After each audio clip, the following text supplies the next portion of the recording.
And welcome back, everybody, to another episode of Benched with Bubba, episode 661. Gonna have a fun one on our hands here as we're ramping up draft season. As you know, they'll be in Seoul, Korea here in about a week, and we'll have real games in about 2.5 weeks of action. OCs are ramping up. NFBC main events actually start on Tuesday, the day we're recording. So we got a lot of that going on. But we're going to talk OCs. We stick to 12s for the most part on this podcast. And to help me break this down, this gentleman just drafted another OC on Monday night. He's in the Champions League. You might know him from Run Pure Sports. You might know him from other fun stuff on Twitter. You might know him because he took down a massive NFFC playoff pool. Controversy aside, he took it down. You can find him on Twitter at DraftCheat. Pete, how we doing, my friend? I'm doing well, man. It's a busy time of year with draft season ramping up. Did another OC, my fourth or fifth last night. Thought that went pretty well. And headed to Vegas for a live draft a week from today. I'm headed out there. My first time. I've never done the live experience with the NFBC in Vegas. So really excited for that.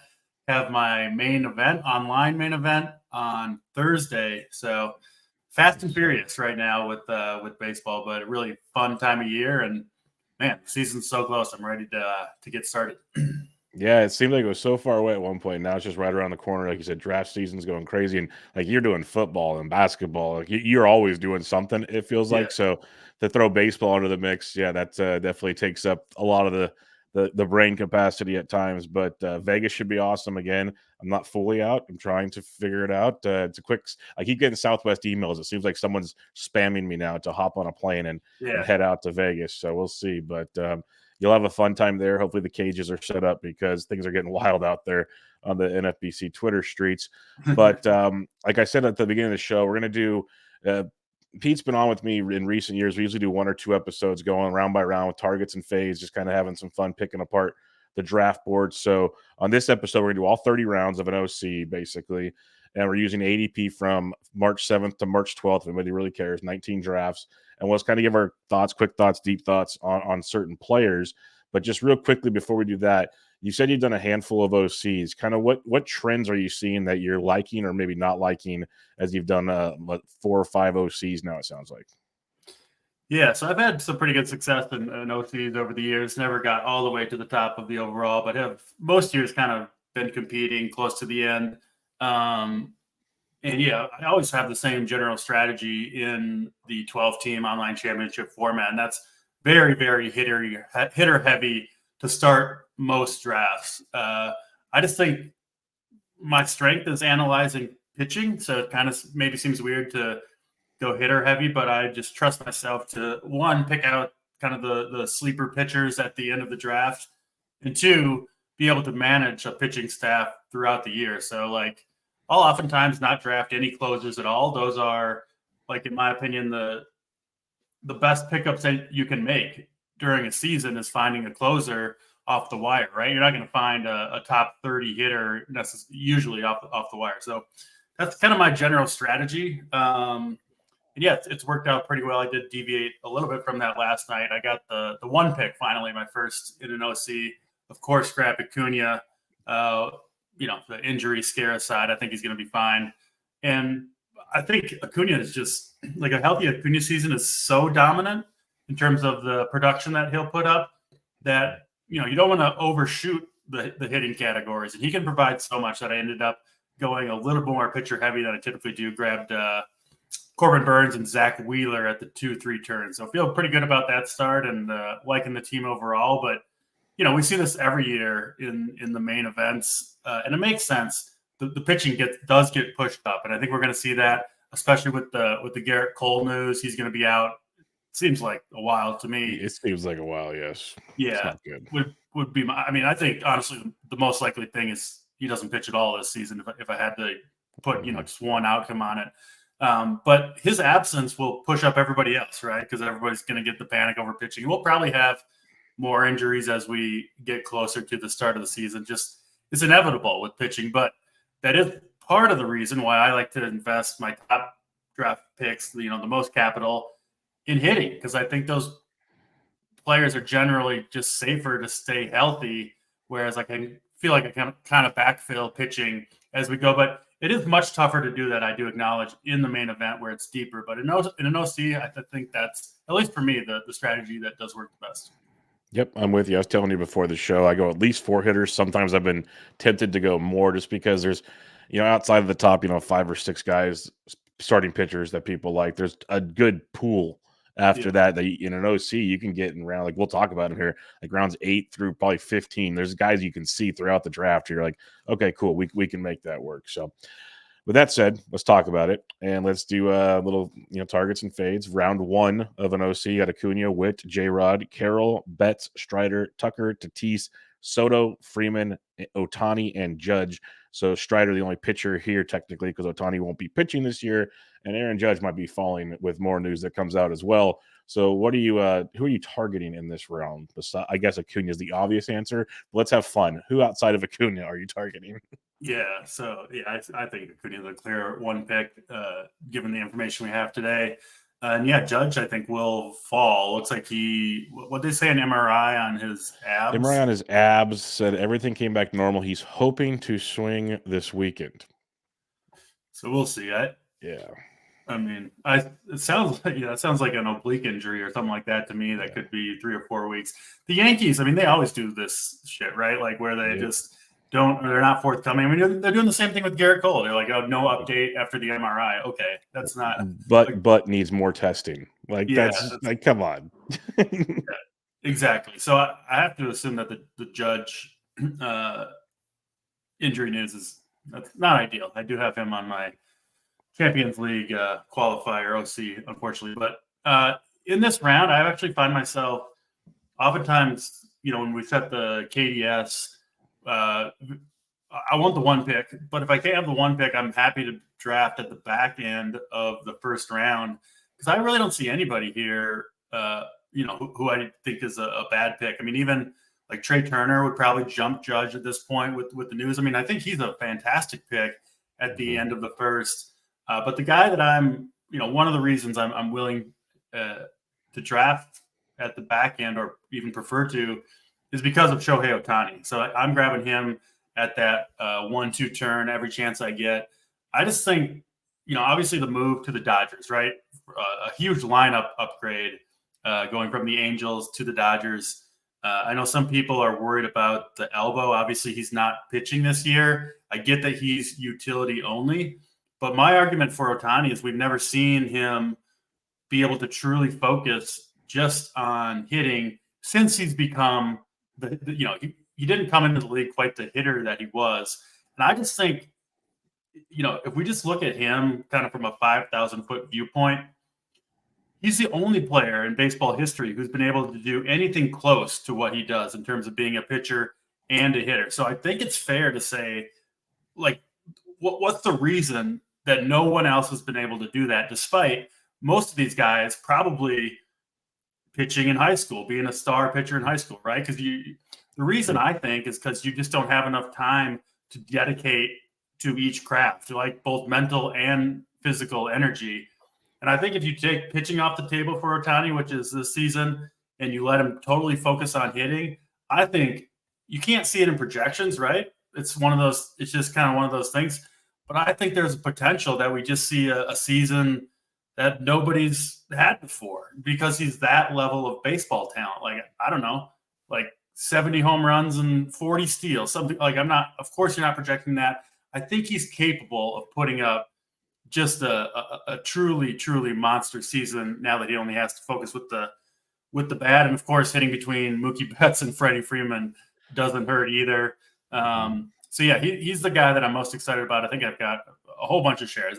Whenever he's available, pick 9, 10, 11, 12, whatever it is, happy to pull the trigger on Shohei Ohtani. So obviously first round, these are all good picks, but he's the one that I think could truly be, kind of league-breaking talent type of performance.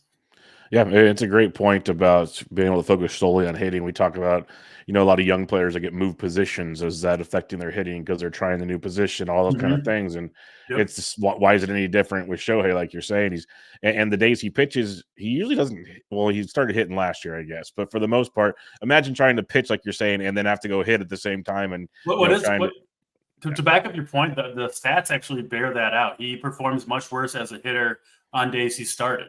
So that would lend further credence to the theory, I guess. Yeah, because you look at a lot of these pitchers, we'll take the extreme examples like the Scherzers of the world and all these guys where beat reporters will say 4 days, like every 4 days, they're normal dudes in the locker room. Game day, you don't even talk to them. So why would Shohei like be any focused any differently on his pitching? Like he's going through scouting reports, so on and so forth. Yeah. So I'm with you on that one, and he has been much more interesting to me of late as I see him getting healthy with the swing and doing all this stuff. And he does have an insane ceiling if he can click to it.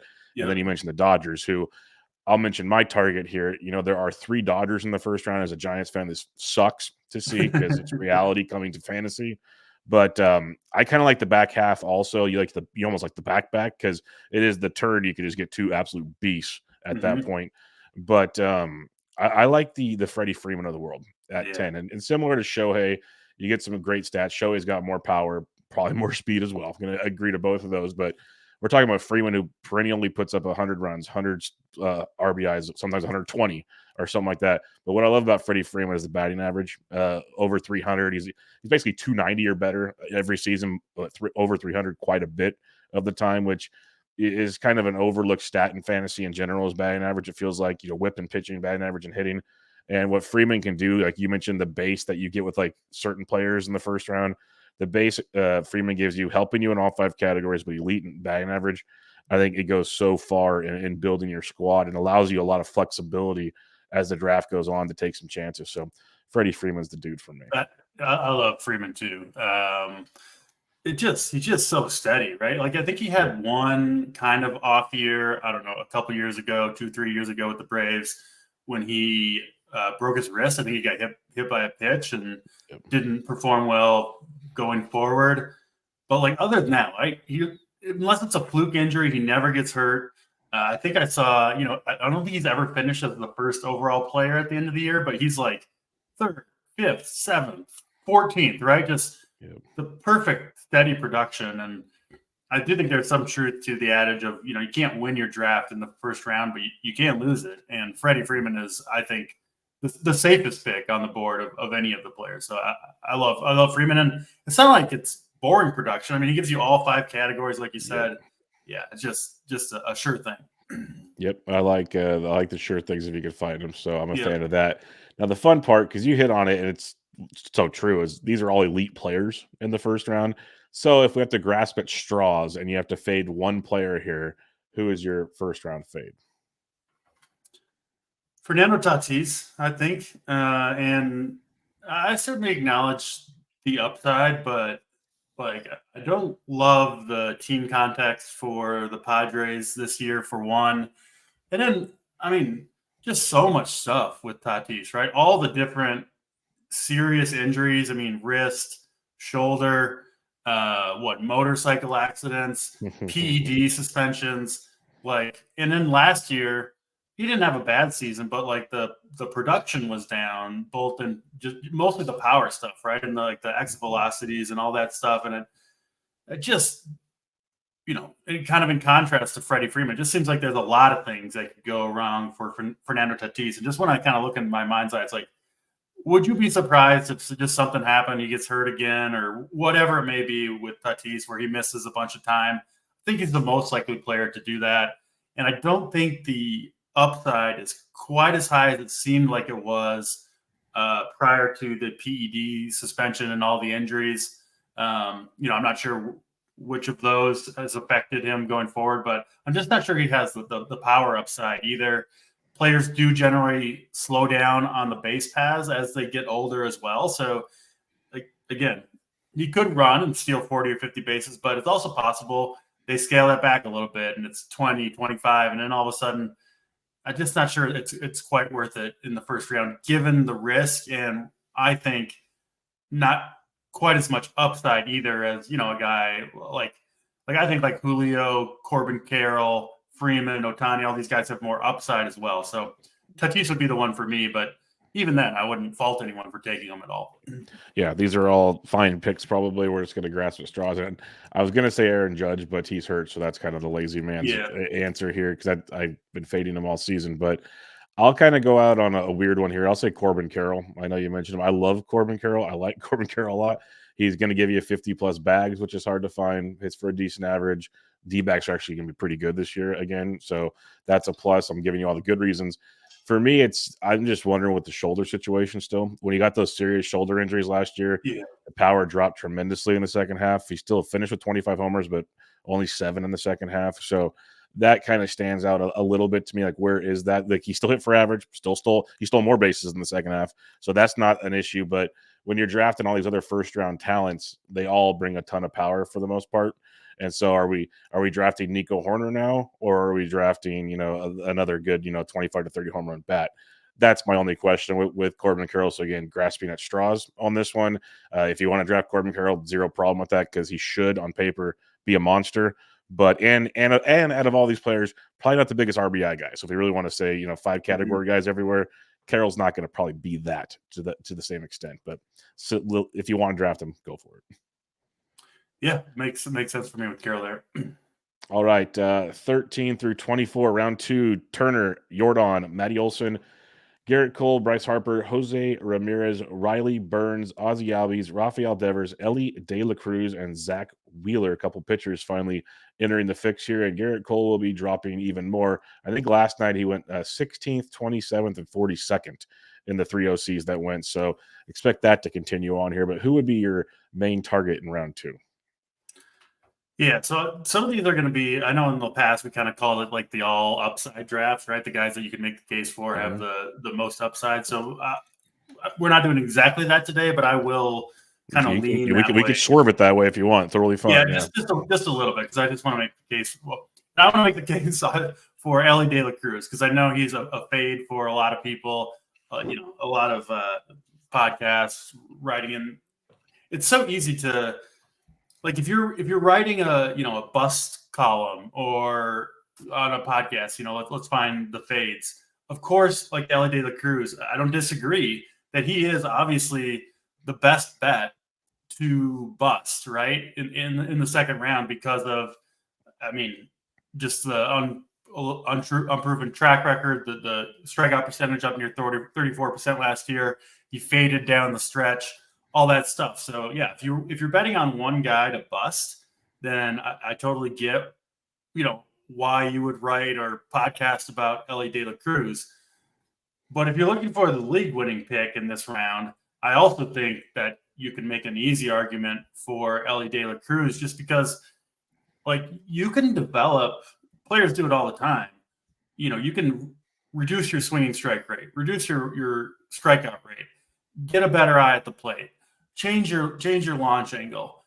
One thing that's really, really hard to do is improve your ceiling, right? Your raw talent.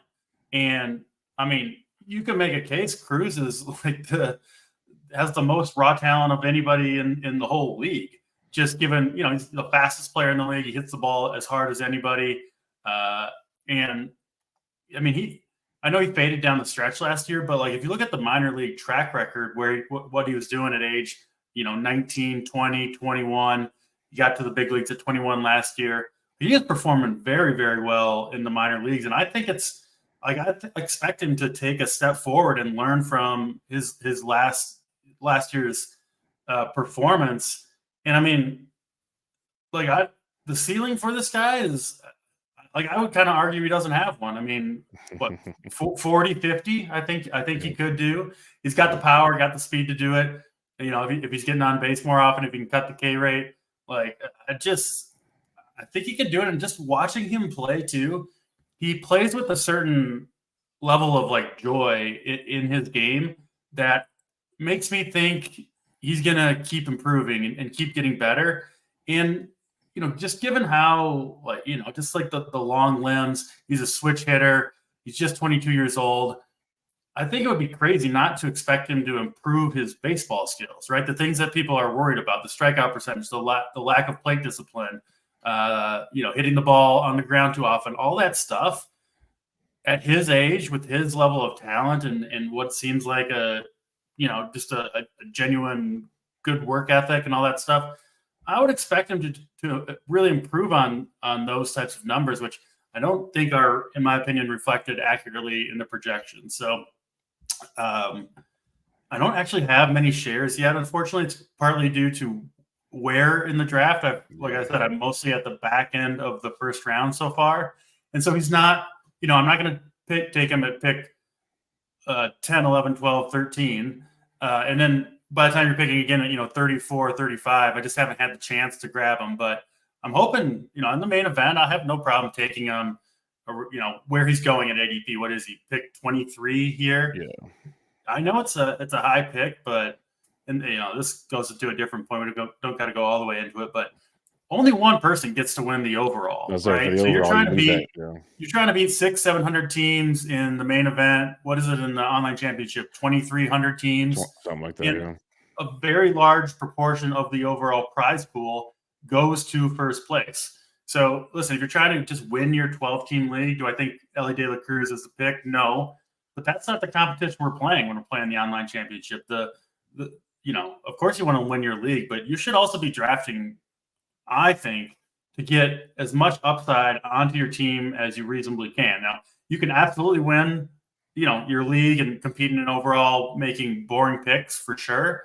But I think especially in the online championship where the replacement level is higher, like taking a shot on these, as many of these mega upside players as you can makes sense to me. So yeah, I'm in on Eloy De La Cruz this year.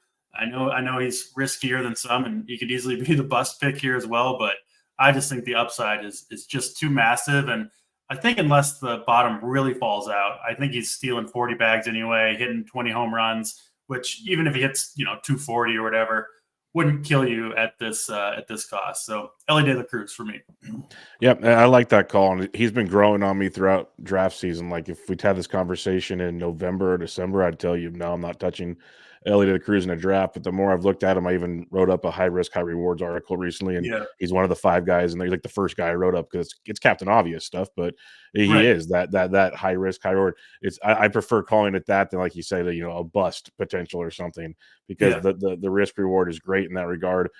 And my goal, I'm doing 3 OCs. My goal is to have at least one Ellie share, hopefully. But like you said, the hardest part is where do you draft it? Because if you're drafting in the back end in an OC, you're probably not getting them. And that's just the reality of the situation. But I agree, even on a bad season, the floor on the power speed's pretty strong. The average might be more like 240, but that is what it is. In a good year, though, he could hit 260, 270, like you mentioned. So he just brings so much volatility in a good and a bad way, which makes him fun for an overall prize, as you mentioned. And that's especially the OC. Like I always joke about it, when only first and second place win the OC, your league, instead of the top 3 like in the main, you really might as well just go for the gusto at that point, because it's such a drop off, and most of your entry fee in an OC goes to the overall. So that's all you need to know in that scenario.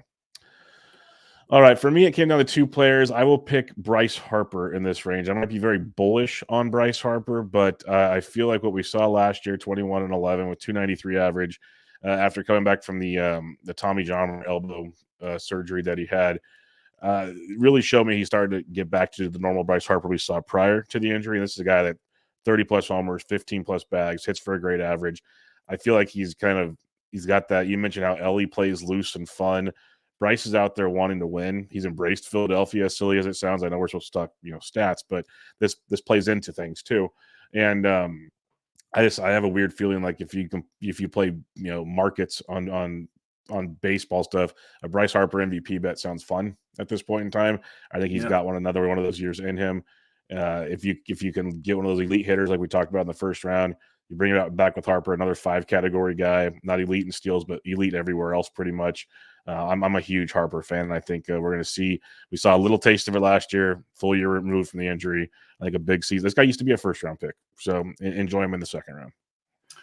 Love Bryce Harper. Yeah, no qualms with that whatsoever. And I'm with you. I think the second year off of injury, he kind of had that slow start when he came back earlier than expected last year, but really picked it up down the stretch. And he's getting up there a little bit in age, but I do agree with you. I think he's got another 1 or 2 more big years in him still. All right, kind of tough to find another fade in this range, but who are you fading? Again, similar. I was going to say Cole because that's how judging Cole. I faded all season, and now they get hurt. Those are the guys that piss me off because you just sit there and go like, don't get hurt. But who's your fade in this range? Yeah, another really good list of players, but just structurally, I don't like to start. I don't like to pick hitters in the first couple rounds that don't have any speed at all, and can't and you can't project any improvement there. And that would be Austin Riley for me, like a really really steady producer.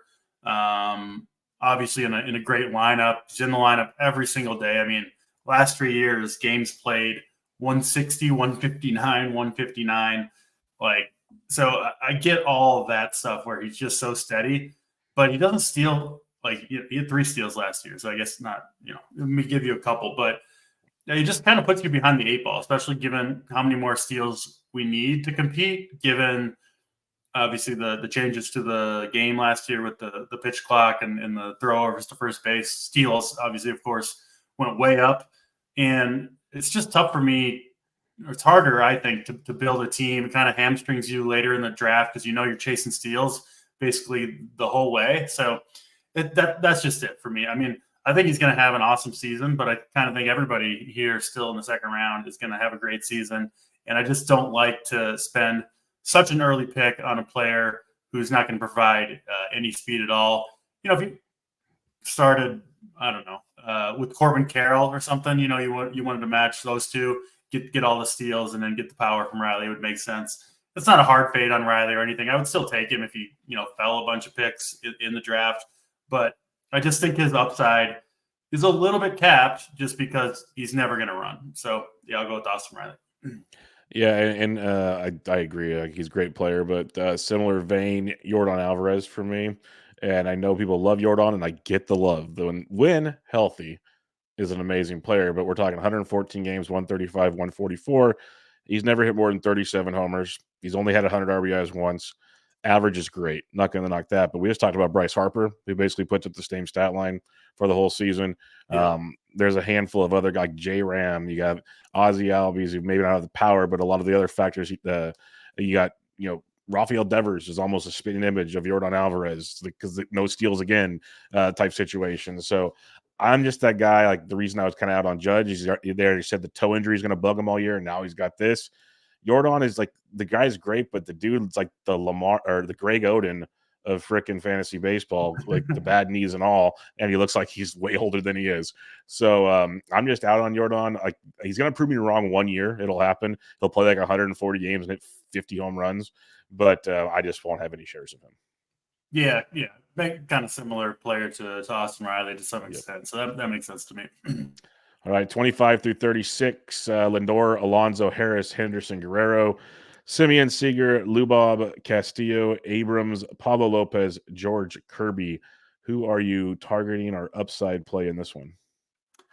I'll go with Mr. Michael Harris. I was pretty big on him last year, too. Got some pushback on that, just given some of the concerning stuff in his profile coming off that awesome 21-year-old rookie year. And, the fact that he was going to hit ninth. Like, I get that. But honestly, I don't think he's going to hit ninth this year, for one. Two, hitting ninth in the best lineup in baseball is a lot different than hitting lower in the, listen, 100%. You've still got good players hitting in front of you. Like, you're hitting ninth because the lineup's so good, right? So, yeah, it does reduce your plate appearances and all that. I just thought that was overblown. Harris started last year. It was looking like a bad pick for, I don't know, the first at least couple months. He hurt his back early on and then wasn't quite the same player, but absolutely caught fire down the stretch. He lowered the strikeout rate, from 24 to 19%. So you love to see that type of improvement. Very, very efficient stealing bases. One of the best defensive center fielders in the league. And I think there's more in here. The projections do kind of show that. They're projecting most of them right around, 24 home runs, 25 steals, an average, 280. I mean, given what he's done, I think he could easily hit over 330 home runs, 30 steals, I think would be a reasonable jump for him. given how often the Braves run, obviously we know what Acuna did. I see no reason why Harris couldn't steal more bases. He's 40 for 46 in the last 2 years combined. He's got the speed, everything to go with it. So, yeah, I love Michael Harris. And, if he performs like I think he can, I think he's going to move up the lineup. Potentially, I could see him taking Albi's spot in the 2-hole. I do think Harris is he is the overall better hitter if you just look at things like WOBA and WRC plus. So, even if he's hitting 6th or 7th or even 9th, I wouldn't be too worried about it, but I bet he makes his way toward the top of the lineup. Any injury, obviously, Acuna dealing with some stuff. I think Harris has been leading off most of these days while Acuna sits. So, like any injury to Acuna, Albies, Austin Riley, Matt Olson, I think Harris would be the first guy to kind of jump in there into that top part of the lineup. And at that point, the upside would be enormous. So, yeah, love Michael Harris. Been one of my favorite players the last couple of years. Yeah, Harris has been a heavy target of mine in draft days. And the one thing that's going to stink, because he used to be able to almost wait till the end of round 3 and get Harris. He's been moving up. He's 27th right now. Over just the last 5 days, he's gone as high as 19th. So it's almost get your guy season, it feels like. So I do like Harris, but just keep that in mind, folks. You have to pay for him. For me, I'm going to go with Pete Alonso. And people might laugh because we just said Austin Riley and Yordan Alvarez, but two things. It's a round later. And compared to Yordan Alvarez, Pete Alonso has hit over 40 home runs in the last 2 seasons, as low as 37 over the last 3. He's got over 100 RBIs in the last 2 seasons, nearly 100 runs in the last 2 seasons. And outside of a weird, fluky BABIP season last year, has hit 260, 270, which I'll take that all day long with the power. And he tosses in like 4 or 5 stolen bases, so it's not a complete loss. Might as well be, but not a complete loss. But with Alonso, like he came back way too early from that wrist injury last year, kind of zapped some potential there. The BABIP was so insanely low last year that obviously the batting average followed. I see that improving, like at least like a 250 type guy. But one of the few players that I think everyone can agree on, he's got 50 home run upside in baseball. Not many do. And we talked about like the overall thing in the OC. Like power, it's around. You can get power, but at the same time, it seems like every time you look at your teams, for the most part, you're looking for power somewhere. Pete Alonso doesn't make you have to look for a ton of power. 50-plus home runs is amazing, obviously, with all the RBIs. Like, he's Matt Olson if he hit for a better average and was on a better team. Like, those are two big factors, of course. But when you're talking about a guy that nearly scores 100 runs and gets you 115-plus ribbies with 45-plus home runs, I'll take that all day long with Pete Alonso.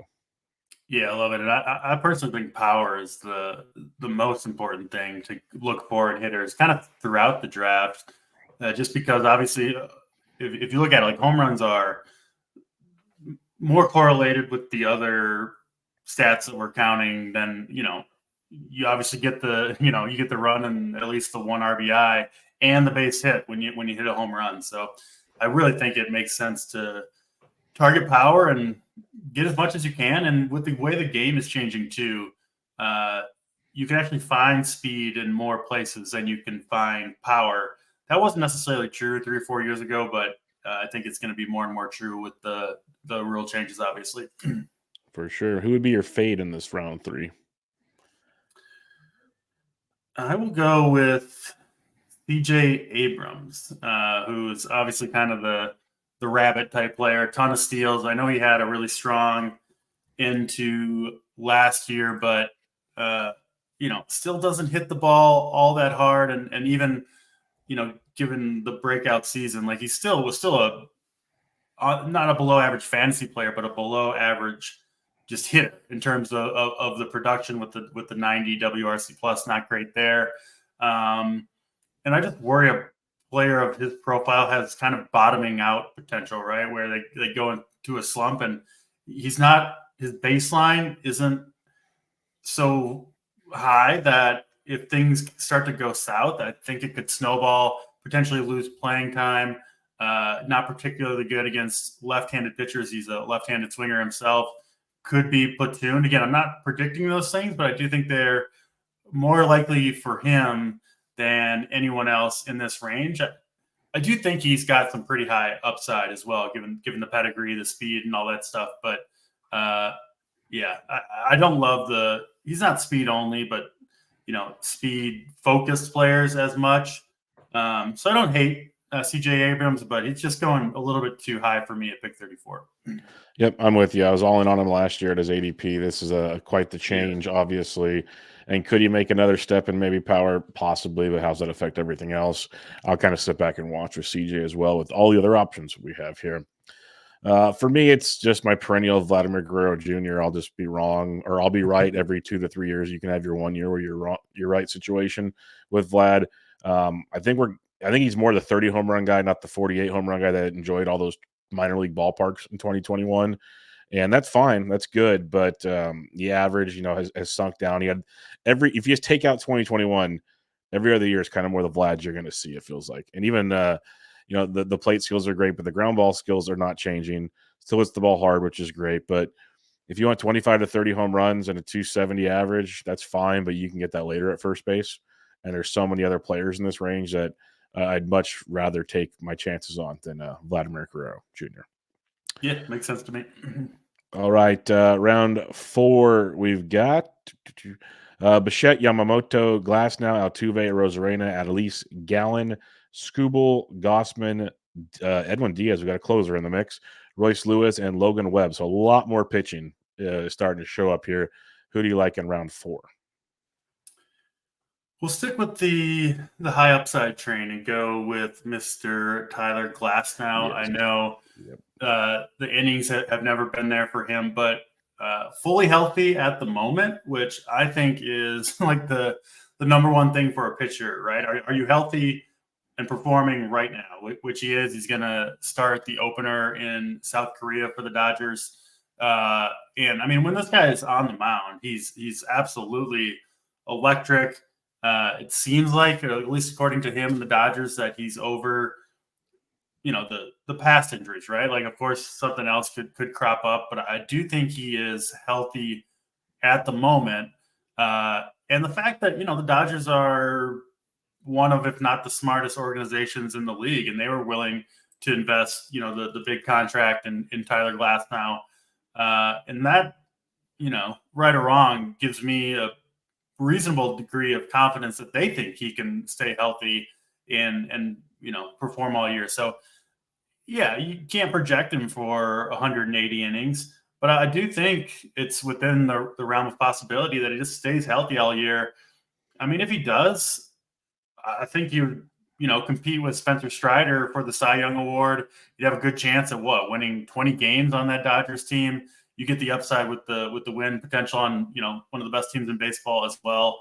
Strikeouts are just through the roof with this guy, along with the talent. So yeah, you are taking on some risk with Tyler Glasnow for sure, but all pitchers are risky. And I like to come out of the gate hot to start the fantasy season, and Glasnow doesn't get much better than that. So yeah, I'll go with Tyler Glasnow. Yeah, and you mentioned all pitchers are risky. People thought Cole was safe, so just lets Exactly. you know everything with that. I'm 100% on board with you. Glasnow was going to be my pick, so I won't add too much to this. I'll just say honorary mention Randy Rosarena, 3 straight 2020 seasons. So if you want power, speed, a little bit of Yeah. everything, that's all. It's always just a safe pick that has upside type thing. But yeah, Glasnow's the dude here. I don't think there's many other people with more upside in this area to like. We could literally see Glasnow if he just even throws 150 innings this year. We're talking round 1-ish type pick next year. That's the level of skill he has. Yeah, for So sure. Yep. I'm with you on that 100%.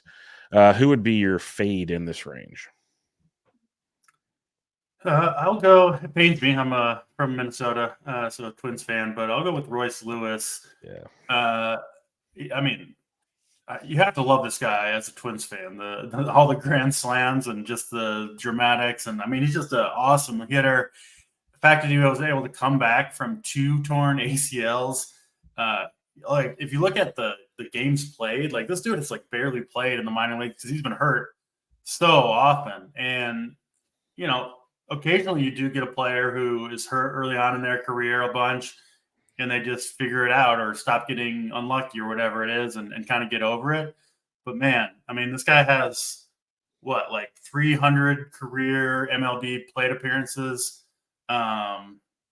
I don't think I don't think he's going to run a ton. I know he had 6 stolen bases last year, but I wouldn't honestly be surprised if he didn't improve upon that number. Projections say otherwise, but I think they're going to be cautious with them, which makes sense. Twins don't love to run anyway. And as awesome as he was, like he did very much outperform the underlying metrics to put up the season that he is. Now, I think he's a fantastic hitter, and I'll be rooting for him, but it's just not going to be on my team at this price. Just too much risk for me. Not only with the injury stuff, but I just think we don't know for sure quite how good he is, right? I think there's performance risk too, where it's we're buying in on less than half a season last year, 58 games.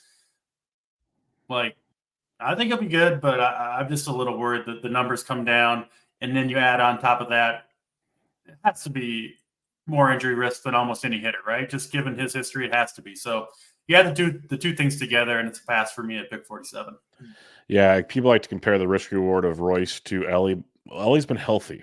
There's a big difference when you start comparing the two in that regard. Like if Royce was healthy, he wouldn't be a 4th-round pick.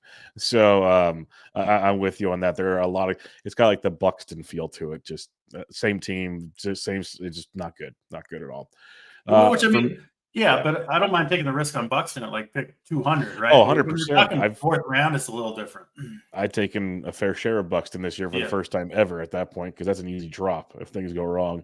For me, I got Yoshinobu Yamamoto, and this is purely on just we've seen this time and time again with players, pitchers, hitters, you name it, that come from overseas. There's an adjustment curve that takes place there. And yes, he's flashy in an inning or two against minor league hitters in his first outing and struggled in his second outing. And the talent's great in Japan, but let's see how this fully transforms here. They want to keep him on the 6-day rotation potentially as well. So I know we like the volatility in Glasnow, but I'm going to pass on Yamamoto here so I could take a Glasnow. I could take, even as Zach Gallen, the stability that he brings to the table. Logan Webb's boring, but man, is he just a workhorse type guy. I'll take those guys over Yamamoto at this point in time. I think it's kind of crazy. I like Yamamoto, but it's kind of crazy that he's being drafted ahead of all these proven assets 100%. That have dominated major league pitching. I mean, you've got Glasnow, who's as dominant as anybody. You've got Gallen, who has proven to be a workhorse. Logan Webb, I mean, that's as steady as they come. And then Yamamoto goes ahead of all of them with no big league experience. It seems a little rich to me. I agree with you there. Yep. That was the only thing. If he was going like 2-3 rounds later, we'd have a conversation. So it makes it tricky. Round 5 here, we got Hader, Nolan Jones, Fried, Trout, Rushman, our first catcher off the board, Cruz, Duran, Bellinger, Peralta, Nola, Valdez, and Jazz Chisholm. So who are you looking to target in this range? Yeah, he's flying up the board right now, but I love ONeal Cruz. I'm sure it's, maybe people are catching on. I love these high ceiling, mega athletes, right? There's not that many of them in baseball, but certainly ONeal Cruz falls into that category. What does he have? I think he has the hardest hit ball in StatCast history. Yes. He can run like the wind. Obviously missed almost all of last season with that gruesome, I believe, broken ankle injury. But even before that, it was just a few games. He had started to show signs of improving the strikeout rate, especially, which is his biggest concern. And he's healthy this spring. He's hit 3 nukes, a couple home runs the other day. Been leading off for the Pirates, who I kind of like that top 3: Cruz, Reynolds, Brian Hayes. I think the Pirates. I like Jack Swinsky a little bit, so I kind of think the Pirates lineup is going to improve. And I mean, ONeal Cruz just has. He's, it's they have the same name, him and Eloy De La Cruz, so they play the same position, and they frankly look similar. So it's easy to kind of compare the two. But they are, the two guys that have that just huge upside. Where Cruz could hit 30 home runs and steal 40 bases. There's no question in my mind that ONeal Cruz could do something like that. So just a huge amount of upside. He's, like I said, he's been flying up the board. He's at pick 54 here in the last week. I think he was going in the 70s maybe not that long ago. And I bet he'll be one in the main event wouldn't be surprised to see him creep even into the third round, right? Pick 45 or so. I think that's possible for ONeal Cruz. Frankly, I understand why. He's just got all the upside in the world. And I think, barring injury, I think a pretty safe floor as well. So love ONeal Cruz this year. Yeah, I think with before the injury last year in drafts, he was a third or fourth round pick. So that would definitely check in there. He's just over the last 5 days, as high as 37, as low as 74. So the hype train is coming, as you mentioned. It is definitely coming. Those bombs over the last couple of days would definitely help. The spring training helium is in full force. For me, this is where I kind of start looking pitcher a little bit here. So there's a few guys I like here. I'm going to highlight Aaron Nola. I know people hate that in a big way, but the ratios are very, very, very suspect at times. They've been very good, been very bad. But the thing I like about Aaron Nola, and this is what I kind of look for in my first few pitchers, if I can, outside of like the Glasnows of the world, this is the workhorse. Like, he's put in 180 innings or more in 3 straight years. If you take out 2020, he's done that in basically 5 straight seasons. That's the kind of guy I'm looking for, because he gives elite strikeouts later in the draft, and hopefully the ratios can hang on there. So I know people think, it's Nola and he's got the over 4 ERA, or they use the even or odd season garbage that people like to use. But I think he's a darn good pitcher that goes out there. He's thrown 32 starts in 5 straight seasons. So that's hard to find out there. Again, any pitcher is risky, like we talked about, but I'll take that kind of a stable floor with Aaron Nola in on a very, very good Philadelphia team. But I get the pushback if people don't want to. I like him more in the 15 teamers, where the innings and the steady innings kind of mean more, and there's less replacement on the wire. But yeah, I totally get the Nola play. No, that's a good point as well. Who'd be your fade in round 5? This is a pretty easy one. Mike Trout. I mean, I like this guy can't. It's unfortunate, but the injury history now, going back 6 or 7 years, it's every year he's constantly hurt. The performance has also started to decline. It's still he's still a good hitter, but we've seen the strikeout rate creep up essentially every year since 2017, all the way up to a career high 29% last year. The steals are completely gone. He's got 6 total steals in the last 4 seasons, so he's not going to run anymore. That's not coming back at age 32. He obviously just lost his partner in crime in Ohtani. I mean, I don't really want much to do with the Angels, frankly, in general. So yeah, he can't stay healthy.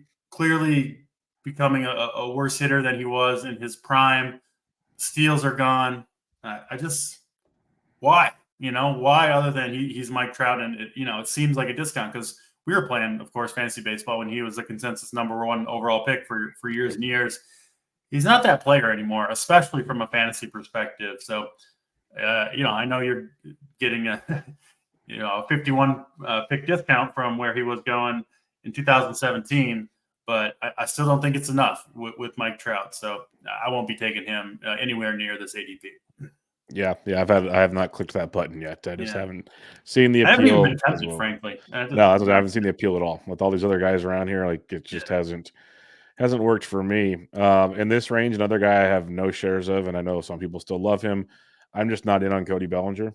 I look at last year, really good season, 26-20, 307. That's amazing.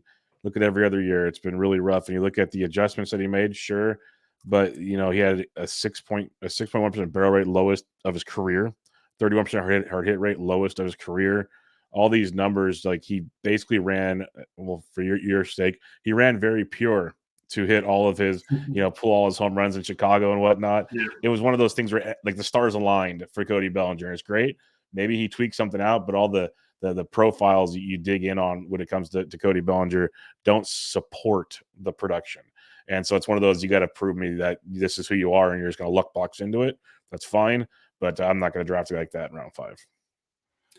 Yeah, I've seen he kind of seems like a polarizing figure as well, which makes sense given the extreme volatility in his production, right? I mean, MVP seasons, like worst hitter in baseball seasons, and then last year a bounce back season, but with the kind of concerning underlying metrics and the approach change. So it's really hard to know what you're going to get out of him. I will say I like that he re-signed with the Cubs, where he had a good season, where it seems like he's comfortable, and also the contract that he got. It's essentially a 1-year deal, right? From his perspective, and so I do, I mean, he, in theory, at least, he should have all the motivation to try to, kind of build on last year, and then I'm sure he's hoping for a bigger deal next offseason. So I did like that for him. I would have been less comfortable with him if he, got the big deal, and now it's like, okay, now he could just go back to, I don't know, doing. He just seems like maybe he lost some focus or something in LA, but he can't afford to do that right now, given the stakes that he's playing for. Now, the contract's a very, very good point on that one. We're starting to see that a little more these days, which makes a ton of sense. Round 6, Class A, Williams, 2 closers back-to-back, Machado, Horner, Grayson Rodriguez, Gilbert, Doval, Miller, McLean, Iglesias, Realmuto, Romano, Yelich, Reagans, and William Contreras. So 4 closers in this range and much more. So who are you targeting here?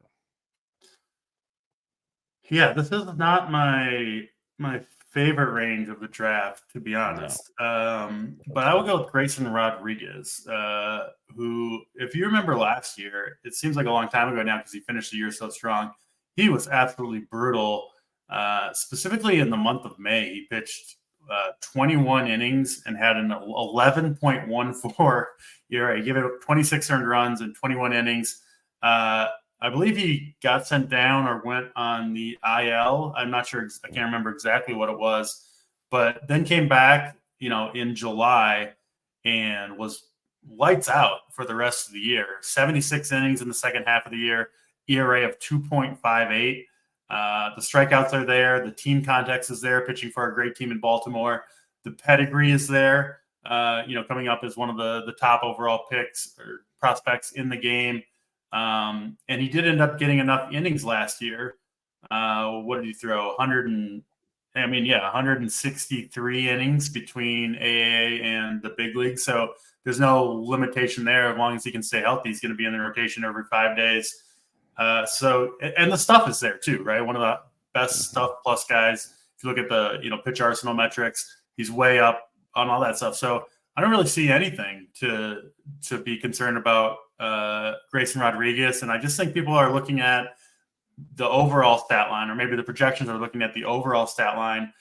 But I just think he was not himself, wasn't ready, mentally ready, whatever it was in those first couple months. To me, given what he did in the second half of the year, I think you can almost safely remove those and then project him. And if that was the case, the projections would be much higher on Rodriguez, and I think he would be going higher in the draft as well. So love me some Grayson Rodriguez this year.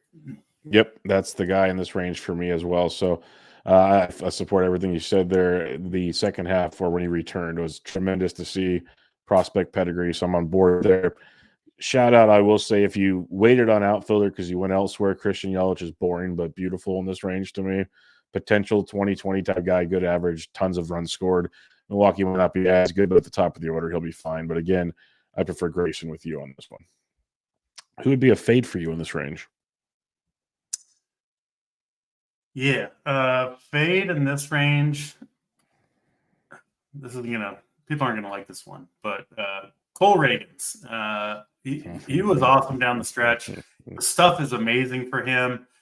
It's just such a small sample size that we've seen with Cole Reagans, and he's got all the hype. And it's like, I think part of it is that he's never burned anyone, right? Like everyone that picked him up, like he was just unowned. Everyone that picked him up reaped all these benefits.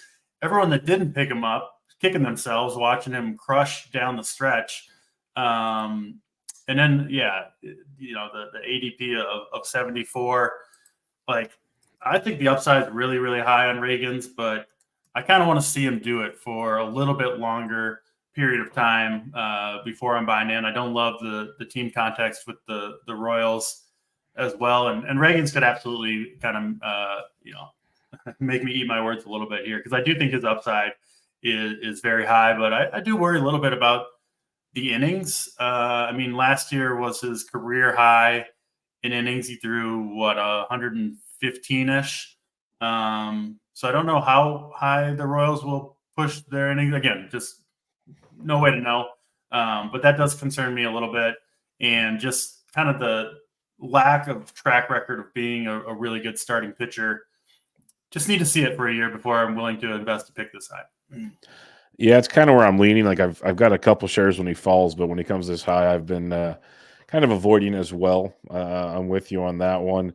For me in this range, for those that do take closers early, Pete said he does not, and that is a popular theme in 12s. But we have 4 in this range, and I'm going to throw Emmanuel Clase out there. He got 40 plus saves for the second straight year. That's great. He also blew I think 12 saves, which is terrifying, but also the old what if scenario with him. But what really scared me is you have a 3.22 ERA and the 1.16 whip's okay. With the ERA for your elite closer, not great. The other part, the strikeouts dropped tremendously. The velocity came down. 21% K rate last year after being a 26% guy back-to-back seasons.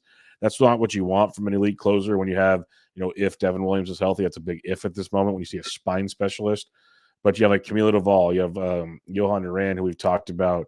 You have all these guys that are just flamethrowers that'll get you a ton of strikeouts and still a good amount of saves. I'm just passing on Emmanuel Clase. He's the second reliever off the board right now, and he won't be on any of my teams, it looks like. So just that'll be the negative for me. Makes sense. Yeah. All right. Round 7. Perez, Goldie, Torres, Justin Lowe, Schwarber, Luzardo, Snell, Eflin, Munoz, Diaz, Smith, Phillips, Langford. Who are you targeting in this range? If you're a high upside guy, there's a few of them here for you. Yeah. I don't know if I'm going to get any more shares given the helium and how many I already have, but Wyatt Langford, the guy for me. I was in on the Julio Rodriguez hype train a couple years ago. I remember getting him around pick 140 or 150 and some OCs before it became obvious to everyone else that he was going to make the opening day roster. And Wyatt Langford, I saw the same thing. You could just see it in the kind of the Rangers quotes that they want him to be, on the opening day roster as long as he can perform well enough in spring training to earn the job, that it seemed like they were going to give it to him.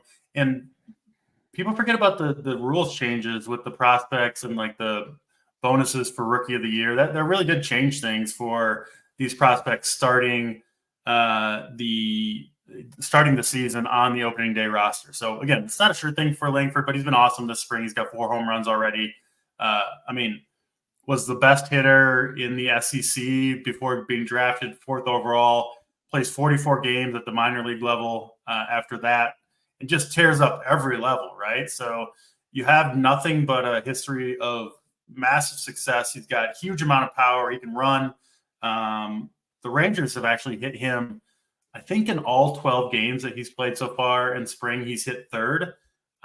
My prediction, I think he's going to hit 3rd on opening day is what I think is going to happen for Wyatt Langford, especially with some of the injuries they've had to their lineup. And this is another guy. I think his upside is way higher than he's given credit for. I think he could hit 35, 40 home runs, steal 20 bags. He's just hit everywhere he's ever played, and including spring training this year. And I think he's going to do it. It's obviously an awesome team to hit in that lineup. And yeah, he's up to pick 88. Another guy that's probably not done climbing, right? As we get closer and closer to opening day, and he's still on the team. Obviously, the closer you get, the higher probability that he's going to open on the opening day roster. Because oftentimes, what you see with these prospects, if the teams aren't willing to take the super hyped guy onto the opening day roster, they'll send him down to minor league camp kind of already, right? Because they don't want, if he keeps hitting home runs and keeps producing and all this hype is building, then you've got to consider the fan reaction too. So I really think there's a strong possibility that Langford begins I'd be very surprised, frankly, if he doesn't. And I think he's capable of producing honestly a first round type of outcome. Maybe not. That's not maybe the most likely thing, but I definitely think he's capable of it. And I think he's the only hitter in this range that can really produce that type of season. So love me some Wyatt Langford. I got a whole bunch of shares in the 115 to 150 range, both in OCs and draft champions. So I don't know if I'll pay this price in the main events coming up, just because I'm kind of already invested there. But I still do think it's worth it if you're trying to get in on some Wyatt Langford hype. Yep, I'm a big fan of what we're seeing. I'm kind of bummed that I didn't get a ton of the early action there, but like you mentioned, Jordan Lawler, Junior Caminero, they've been sent down. So it goes to your point of if they're sticking around, that's probably what we're going to see going forward. There's two guys I'm heavily targeting this range, so I'll pick one of them here, and that's Gleyber Torres, just because second base starts to get real murky for me, at least, as the draft continues to go on. And we've seen him continue to develop in recent years, back-to-back 24-plus home run seasons, tosses in a handful of steals. He was hitting towards the top of the order, which helped his runs last year. But great play discipline. The strikeout rate dropped almost below 15%, while he walked over 10%. He hit 273. He's only 27. He feels like he's been playing forever. So he's still kind of maybe developing or finding his actual, who he is in baseball. So I'm just a fan of, shoring up your second base at this point of the draft and getting a guy like Gleyber Torres. Again, there's other options here, some really good pitching targets as well. But Gleyber Torres is a guy for me in this range. Yeah, for whatever reason, I don't know if it's a hatred of the Yankees. I'd never found myself drafting Gleyber Torres, but can't argue with the production. So I don't mind it at all. It's just, we all got our blind spots. And Gleyber Torres is one for me where I just I had to relook whoa, what's his ADP? I don't even notice for whatever reason, when he gets drafted. And again, looking at the numbers, no problem with it. Just, I don't know. I don't know what it is. I understand completely. I understand completely. Who would you be fading in this range? Will Smith. I just, obviously an awesome hitter, awesome team, but for one, the DH stuff is gone for Will Smith. Obviously, with Ohtani there as the everyday DH, Will Smith is almost never going to get to DH on the days that they give him off of catching, which the Dodgers do give him a pretty good number of days off. Obviously, there's no speed there. Just the total package. I know the catcher position and position scarcity is a thing, but I just don't see enough production, especially in, I think, fewer plate appearances this year with Ohtani on board to justify this high of a pick. He's going to be solid, right? He's very, very safe. I just think you're giving up a little bit too much upside in this range to go with Will Smith. I don't blame you one bit in that range. For me, I have zero Will Smith as well. But for me, I'll say Kyle Schwarber, which kind of stings because I believe in the power of Schwarber, but I'm just not going to put that batting average on my roster and try to figure that out as things go on.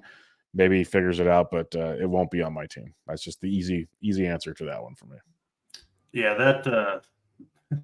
that 200 batting average he put up last year really, really hurts. Kind of hard to overcome. I did have him on a couple good teams, and it's just, it just dragged you down, and you're kind of fighting against it all year. All right, next round we got here Ha-Seong Kim, Brian Reynolds, Bregman, Casas, Walker, Ryan, Sewald, Musgrove, Steele, Fairbanks, Castellanos, and Sale. I might have screwed up our rounds by now, but that's the next group of players we got. So who you like here? Yeah, so I think this is a good area of the draft to start looking at a closer or perhaps two.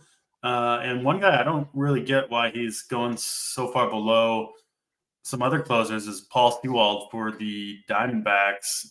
They obviously traded for him last year from the Mariners.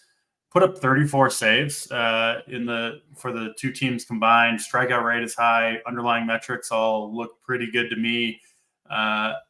And as far as I can tell, very clearly going to open the season as the Diamondbacks closer. They don't really have, I don't think, anyone else. I mean, they traded for him to be their closer. He performed well in the role. They didn't really add any impact bullpen arms. So, I mean, I'm fully assuming he's going to start the year as their closer. I think he's a good enough pitcher to hold the job. He doesn't have, like some other pitchers do, a truly elite arm kind of breathing down his neck, right? Waiting for a couple blown saves to step in there. I think the leash, I guess, would be, what I'm trying to say will be pretty long with him. I guess the drawback was he doesn't necessarily have the typical closer stuff, right? He throws in the low 90s, not the upper 90s like you see for a lot of these guys, but the results have been there anyway. I think he's a good pitcher. I know he's 33 years old, but at this price point for a closer who I think is a good pitcher and is starting with a true hold on the job. Yeah, I think this is a good place to grab your first closer or your second closer. So yeah, Paul Sewald, I like him quite a bit at this price. Yeah, Sewald is a fun Sewald, and I don't mind Fairbanks if you're starting to dig into closers at this Yep. point. I'm with you there. For me, I'm gonna take a little bit of I guess, risk to some, maybe not to others. I like Chris Sale on this range. If we're talking, we're getting around 9, 10 area, we're getting towards the back end of the top 10 rounds. Chris Sale, and he's moving up draft boards, so that's fair. He's pick 100 right now. He's gone as high as 84. But coming back from injury last year, the ratios were rough. But what I loved is the strikeouts were still there, which was great to see. He had a almost 30% K rate last year, 22.5% K to walk. And we saw 102 innings. Those are the two things I cared about. Strikeouts were there, innings were there. Now he's looking great in spring, obviously, another year removed from this injury. If he puts up 150 innings with that offense supporting him, wins could be aplenty, and strikeouts are everywhere. So I'm a big fan of Chris Sale here. He could literally be your SP2 or 3 if you went early on pitching, or if you wait on pitching, could be your ace, which still has tons of upside. Like, he's no Tyler Glasnow, but the idea of Glasnow throwing 150 innings and Sale throwing 150 innings, it's that same kind of upside mindset, which I like a lot as you go through the draft. Yeah, I love the Sale pick. Certainly a risky one, but like you said, I mean, he's healthy right now. He's good to go, and kind of like Glasnow, there's obviously a lot of similarities between the two. Mm-hmm. The fact that the Braves targeted him to bring, you go to a team like the Red Sox, which I don't think makes very good decisions, to, again, one of the smartest teams in baseball in the Braves. And it has to be a vote of confidence for the fact that they think Sale can stay healthy. And then I would add additionally, I think sometimes when fantasy drafters are looking at starting pitching, and they're like, oh, Sale can only give you 140 or 150 innings, whatever the number is, instead of the 190 that say Zach Gallen can give you. Like, you shouldn't worry too much about August and September, right? If the pitcher is healthy now, if they're coming out of the gate and they're ready to go 6 innings, give you 100 pitches per start, your team's going to change so much by then. I mean, I think Sale would be a good pick right here, even if you knew he was going to get injured on July 1st, but for, April, May, June, he was going to be good Chris Sale. And then when he gets hurt, which, I mean, I would be surprised if he made it through the whole season healthy, then you can replace him, especially in an OC where there's, good. So the important thing I think for pitching is who can give you production out of the gate. Get that production, bank the stats, and then figure it out. If they get hurt, you replace them, find someone else. But I just want the players that I'm confident are healthy now and are going to come out and perform, in the beginning of the season. And then I can go from there. So, yeah, a little bit of a sidebar there. But, yeah, Chris Sale, I think he can come out, be an SP1 easily for at least forever, how long he's healthy. We don't know how long that's going to be, but I like taking the chance on that type of player. That's a great point. Who would you be fading in this range? Yeah, this one's an easy one. Joe Musgrove, I think it just kind of cooked, it seems like. Obviously dealt with all the injuries last year, only through the 97 innings. He's only pitched less than 2 innings so far this spring, despite I think he pitched like the first spring training game of the entire season, and it really hasn't been able to get back on the mound since then. Remember, yeah, it was like a game against the Dodgers. He gave up got shelled. Yeah, the spring ERA is 43. And now he really hasn't pitched much at all since then. They're saying he's going to start in South Korea, and maybe he'll figure it out. But I just have a bad feeling about Joe Musgrove's health. I don't love the Padres in general, and just not clicking the button at pick 96 here in the top 100 for Joe Musgrove. Yeah, that's the same pick for me, because I actually like most of this range we were discussing. So yeah, Musgrove's the clear one for me that I'm just going to pass on and see where things go. Since I'm an idiot and miscounted earlier, we're going to group the next 20 to get us to round 10 completed here. So you got Bednar, Jimenez, Cease, Helsley, Steer, Diaz, Arenado, Carter, Holmes, Suzuki, Walker, Stott, Thomas, Bogarts, Hernandez, Ruiz, Trio, Bybee, Marte, Torkelson. I know it's 20 players instead of 12, but who do you like in this range? Yeah, one player that's been growing on me. I grabbed him last night in my OC is Evan Carter for the Rangers. I guess I like that Langford Carter stack.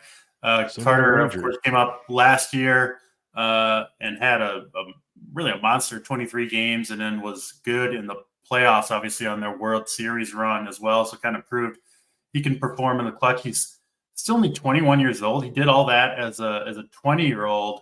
He's got plenty of speed, some power.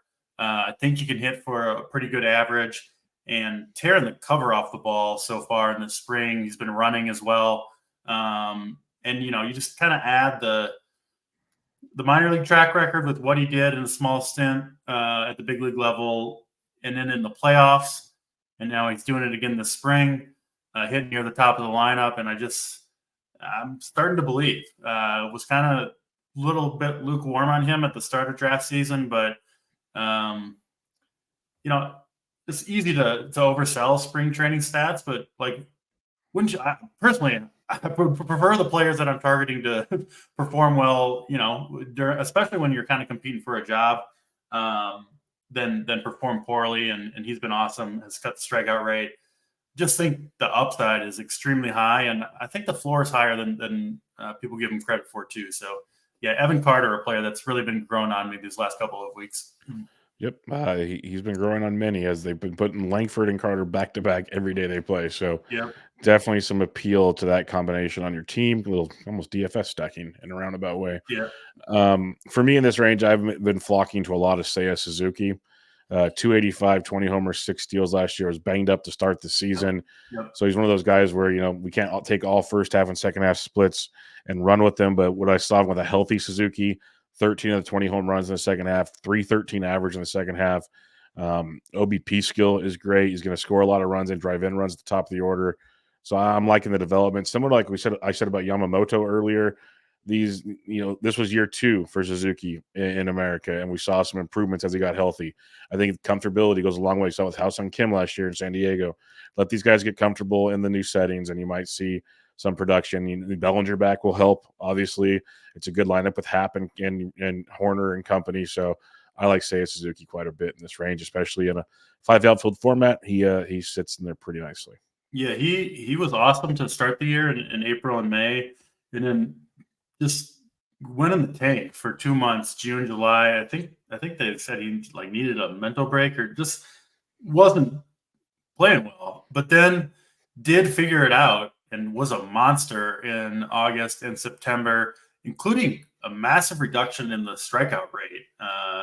He was up at 26% in July, August and September, 16% and 18%. So cut 9, 10 percentage points off the K rate. Just seems like he's kind of still figuring it out. But to your point, some of these players who have kind of big swings, before or after injury or early, late in the year, sometimes you can kind of parse it out a little bit and at least make yourself an optimistic case that, if they can, play at the level that they showed they're capable of for a couple of months, for a whole year. Again, it's an optimistic case, but that's kind of what we're doing here. You suddenly have potentially a huge profit on your hands if you could put together the full season, which I think it's possible. So I like that pick a lot. All righty. Who do you have as a fade in this range? I will go with Jordan Walker.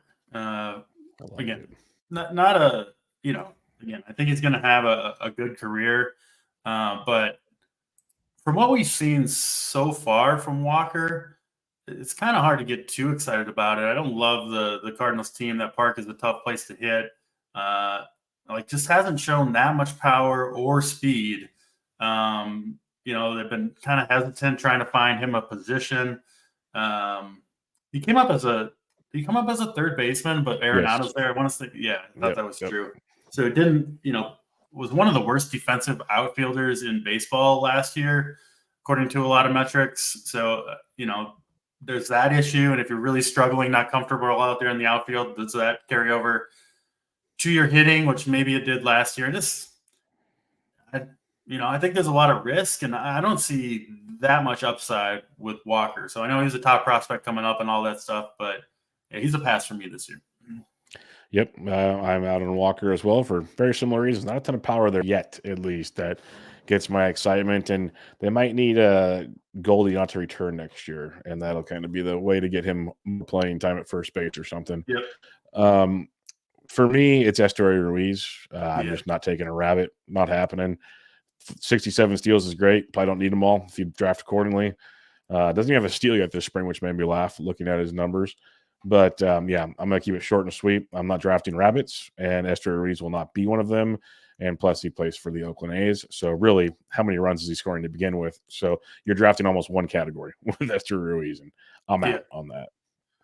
Makes sense. All right. Round 11 here, 121 to 132. So, I get this straight. We got Ober, Springer, Volpe, Scott, Kimbrel, King, Swanson, Diaz, Geloff, Naylor, and Alzolay, and Salvi Perez down to 132. Who are you targeting around 11? Yeah, been one of my favorite underrated kind of DFS pitchers and fantasy too, but I love Bailey Ober. I know there's been some kind of industry controversy around Ober over the last couple of days, but he's already performed at a level that would more than justify this draft cost. He's been on the rise. I think I've got him in the 150s or 160s not too long ago, up to 121 now. I still think he's a value at that price point. Even if he just gave you what he did last year, 144 innings, strikeout rate, 1 K per 9, not great, but he's a low whip guy. He's a guy that gives up a lot of fly balls. And then his ERA has always been good in the innings that he's pitched, but it's the potential development and step forward that really gets me excited about Bailey Ober. The velocity has been way up this spring. Reached 95 with the fastball, which was a career high, which he did in spring training, where you're not even presumably going full out. He's been striking everybody out so far in the few innings that he's pitched. And he's what is he, like 6'10", so he's got the most extension. So I think he's already had a really successful fastball. If he's able to maintain this, 2 to 3 mile per hour velocity gain, I think the strikeouts for Ober are going to go absolutely through the roof. I also like for him, given how many fly balls he gives up, having Byron Buxton in center field, at least to start the year, one of the best center fielders in baseball to run down those fly balls. I think that's a recipe for success. I'm partial in general to low walk guys. I just think they're kind of safer bets, including for whip, which I think is one of the most underrated categories that people kind of just overlook a little bit. So, I love Bailey Ober, even with the helium that he's got. Yeah, no, that's a very, very good one. I love Bailey Ober. I like him over Joe Ryan for those that are taking the Joe Ryan love. So I'm with you on that one as well. There's some fun names here, but if we're going to go kind of on an upside angle here, I'm going to go Josh Naylor. And first base is really deep, so I don't have as many shares as I'd like of Naylor. I had a ton last year as a corner infielder because he was late. He's obviously moving up on the draft board, but this is a guy that he's got 20-plus home run potential, 10-plus stolen bases, and he hits for a really 308 last year. I didn't expect it to be that high, but he's a 275-ish guy, which I think is very, very strong. The top half of the Cleveland lineup will be very good. Bottom half, not so much. It's pretty rough. So RBI should be a plenty for Naylor. Runs could be a hit and miss situation. So if you're looking for a guy with some upside, maybe he runs into 25 to 30 home runs if he plays a full season. He has yet to do that. That's the upside I'm looking for there with a great batting average, handful of steals. So Josh Naylor is a guy that I always keep on my radar. Just the price is getting high enough now where he's getting harder to draft than usual, but I think there is definitely some upside with him. No, I love Josh Naylor. I think the dude rakes. I mean, he's just an awesome hitter, and I think he's going to continue to do that. Honestly, so he seems undervalued to me as well. All right, who do you got as a fade in this range? I'll go Yandy Diaz. I know he's coming off the best season of his career. Finally found a little bit of power with the 22 home runs. But, I mean, that was a career high by, 8 home runs over any previous season. This isn't, this guy's 32 years old. He's not a prospect anymore. He's a veteran, and he's never, like I said, 22 home runs, which bested his season high by a large number. He's often kind of banged up. Again, career high plate appearances last year of 600. 0 steals, literally got 0 steals last year, even when everybody's running wild. I know he hit 330. I kind of think we saw the career year for Yandy Diaz last year, which, even in that case, like you're looking at a first baseman, which I think is the best position in the draft to wait on and kind of fill late or even stream if you need to. So you're looking at a first baseman who has like really questionable power. Most projection systems have him at like 16, 17 home runs, 0 speed. And I certainly don't think he's going to hit 330, probably not even 300 again. So it just seems like a little bit of a boring profile to me. And given the age, he's not a player that I would expect to really continue to improve. So, yeah, I think this will be the highest that Yandy Diaz ever goes. I don't think he'll put up a season like he did last year, frankly, ever again. And just not someone I want to invest in at this price point. Yep, I'm with you on Yandy. That's a guy that I've faded everywhere. I just actually wrote about him on something recently, and everyone got pumped for the power, and then it declined tremendously in the second half. Back to being the ground ball hitter, hits the ball hard. That's great, but he hits for good average. Other than that, though, he doesn't offer a whole lot that comes to the table. So I'm with you. I'm full fading of Yandy yet again. People had their fun last year. You guys can do it again this year if you so choose. Round 12, 133 to 144. We got Bassett, Bieber, Estrada, Green, Santander, Jaron Duran, Berger, Alvarez, Young, Rodon, Raleigh, and Sonny Gray. So who are you looking for upside / targeting in this range? Yeah, I'll roll the dice on a Shane Bieber bounce back. I know he's had a couple of slightly down seasons. But man, it wasn't that long ago where he was one of the very, very best pitchers in fantasy baseball. I mean, back in 2020, I know that was the crazy season, but 77 innings. He had the highest strikeout rate in baseball, 1.6 ERA. And what's really exciting to me about Bieber is that was a season where he had the highest fastball velocity of his career. Since then, it's kind of been in decline along with his results. I saw a stat.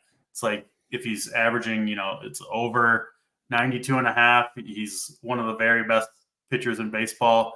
Under that, much less effective. Went to Driveline, the training facility. Velocity has been up this spring. Hasn't pitched many innings. So, we'll see if that holds true.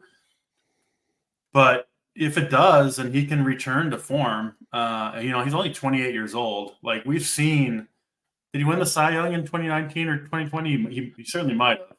I think he was up there. He's in the running for it if he didn't. He had to be, yeah. I mean, he's already performed multiple seasons as one of the very best pitchers in baseball. So we've seen it from him. And now we have some evidence that he put in a real tangible change in the offseason to try to get back to being that pitcher. Certainly not a guarantee that he can do that, but here in the 130s, like I think it's absolutely worth a roll of the dice because even in these 2 down seasons, it's not like he's been a terrible pitcher who's going to absolutely kill you, assuming he can stay healthy.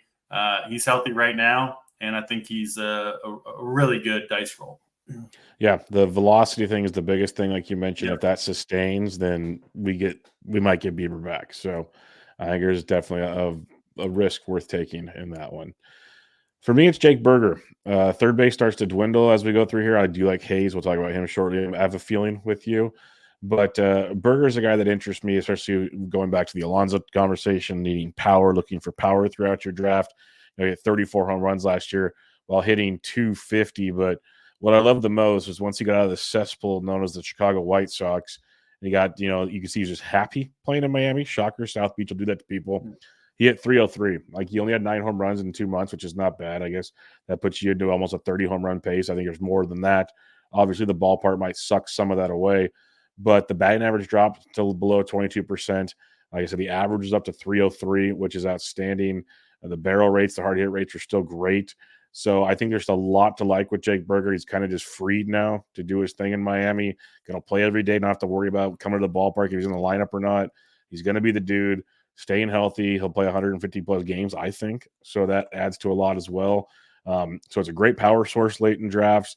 And if he can start hitting like on this, like I said, season 250, but in Miami 303, if we can get even 275 out of Jake Burger, I think that's a massive upgrade at this point. And with third base drying up as this draft goes on, he's a nice source late here if you need a corner infield option. Yeah, love the Burger call. All right, who will be your fade in this range? I'll go with another pitcher who I think might just be kind of dusted at this point, Carlos Rodon. Obviously coming off of a really rough season last year for the Yankees, when even when he was on the field, only the 64 innings, but he killed you. I mean, he had an ERA near 7. The K rate dipped below 1 strikeout per inning. Walks were way up. Home runs were up. And then kind of off to a little bit of a rough start this spring as well. From what I've seen, the velocity has mostly been down again.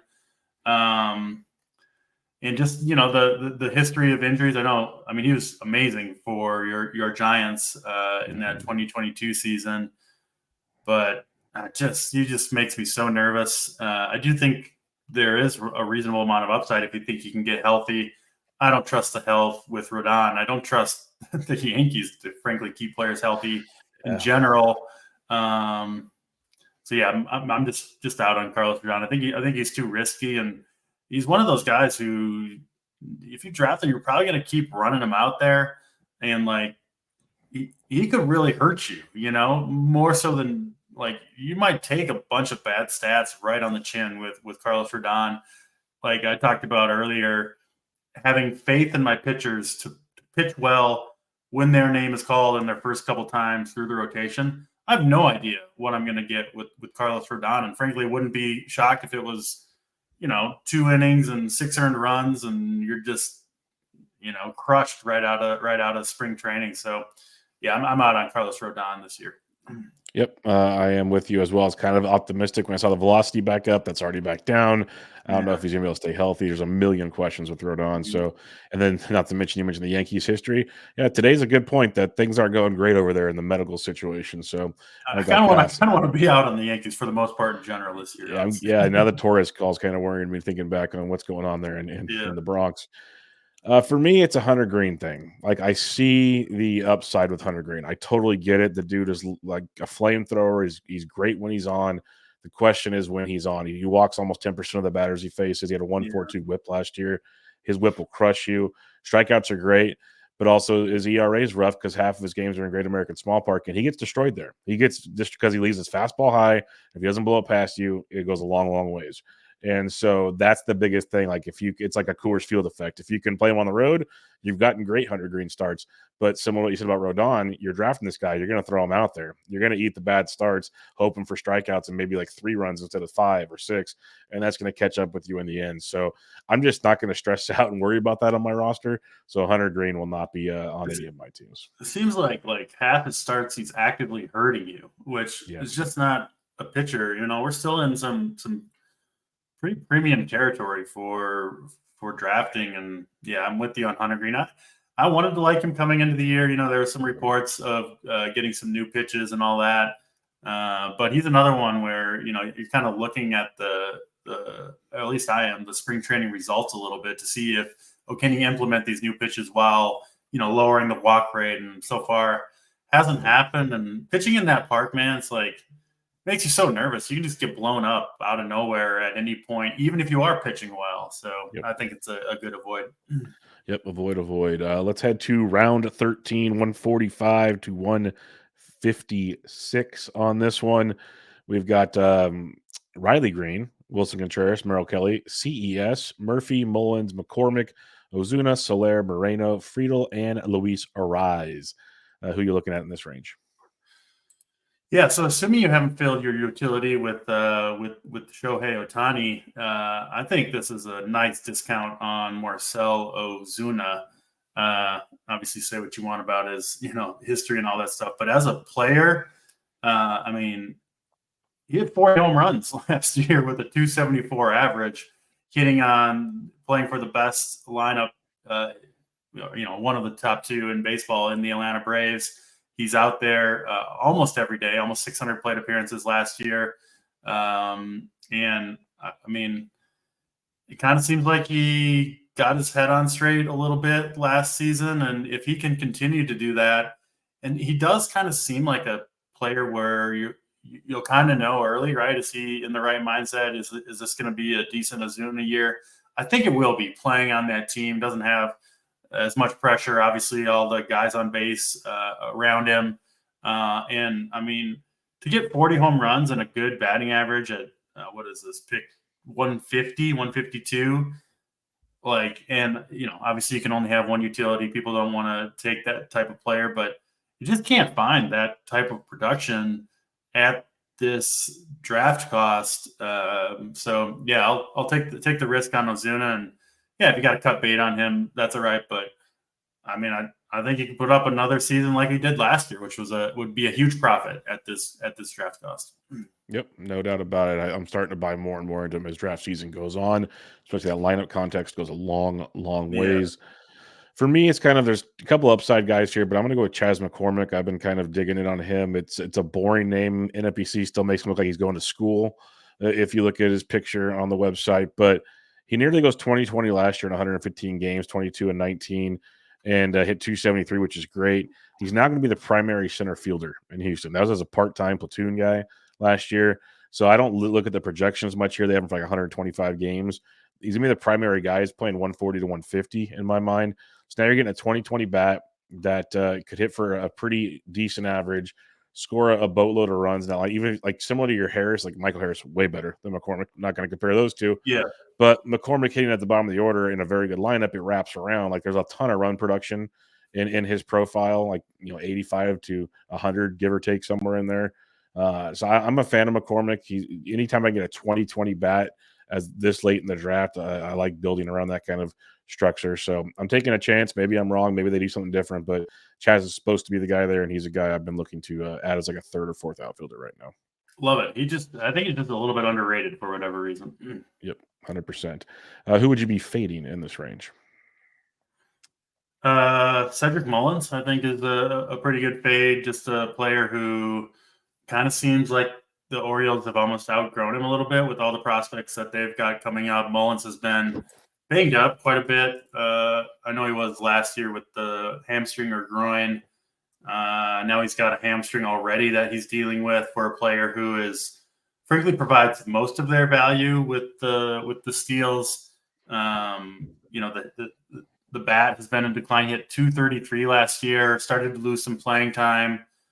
Just enough warning signs around Cedric Mullins that I'm a little bit worried the bottom could kind of just fall out and could become more of a platoon bat. Maybe a guy who gets even pinch hit for at times if a lefty comes in the game. I just think a lot of risk with Cedric Mullins. So he would be my fade here. Yep. No said for me as well. For me in this range, I am looking at where did he go? Gabriel Moreno, catcher for the D-backs. My catchers are there's a lot of better ones coming up here. There's good ones ahead of him.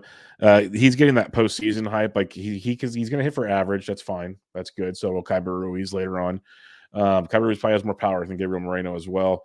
Moreno's got power, but it's more to left center to right center, which plays very, very poorly in that ballpark. And that's going to be the biggest takeaway for me. Now, what we saw in like 7 postseason games or whatever is the new Gabriel Moreno, then I'll be wrong. But the guy that we've seen for longer periods of time, it's not who he is. And I'll just pass on him for some other catchers later on. Yep, not in on Moreno either. All right, round 14, 157 to 168. I'm going to stop naming all the players because you have them as well. So who do you like in this range?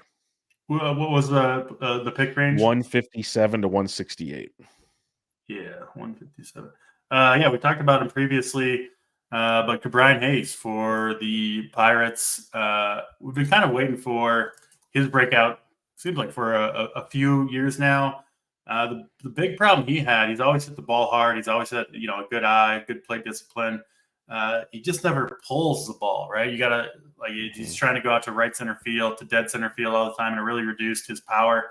But in the last month or so of last year, it kind of seemed like he started to figure out the batted ball profile in terms of pulled fly balls went way up.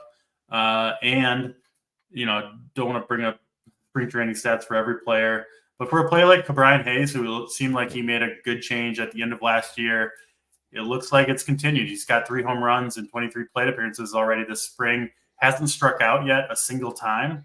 And I'm just liking the vibe I'm getting from the top of this Pirates order. I mentioned, obviously, ONeal Cruz. Brian Reynolds, we know, is a rock-solid hitter. And I think Brian Hayes might finally be in for a breakout season. I think he could hit 20, 25 home runs, steal you 15, with potentially a really, really good average, too, given his good plate discipline. And, still a relatively young player. I just think he kind of just, didn't quite put it all together, but it seems like maybe that's coming for Brian Hayes, and I want to be there for it if it does happen. Yep, I'm 100% on board with you on that one. I think there's a lot to like here. He's finally showing the power skills we were looking for. The adjustments were made, and then you keep mentioning the Pirates. I'm with you because, especially on underdog, they've been a favorite of mine for like a cheap stack if you go later in drafts, because you can get all those guys super cheap, and a big fan of that as well. For me in this range, it would be inappropriate of me not to mention Logan O'Hoppe. That's just my dude. It's my number. If I'm not taking an early catcher, I'm trying to get Logan O'Hoppe. Yeah, everyone looks at the stat lines, 236, 14 homers. Yeah, that was bad, but the dude had a shoulder injury that took him out for most of the season. Shouldn't even have come back in reality. And then you look at when he did return, it wasn't great by any means. August was dreadful, but he finished very strong. September and October, he played 26 games, hit 258, hit 9 of those home runs in September and October, 9 of the 14 home runs, or 13 home runs, 14. So just the return to who he is, the power that he is, the hitter that he is. Love seeing that. He's healthy now. He's already been, you take a player's word for what it is, like grain of salt stuff. But he's talking about how he feels. He's good to go. Ron Washington said he wants to play him 135 to 145 games behind the plate, which is great to hear. And if you look at that Angels lineup, why can't he DH a few times as well? Like, it's not a great lineup. So I love Logan O'Hoppe this season. Yeah, love that call on Hoppy. There's a catcher's actually pretty strong deeper into the draft this year than we've ever seen, which is another reason why I think, paying for guys like Will Smith doesn't make a ton of sense to me. 100%. That's why I kind of try to circle O'Hoppe and one guy coming up and call it a day.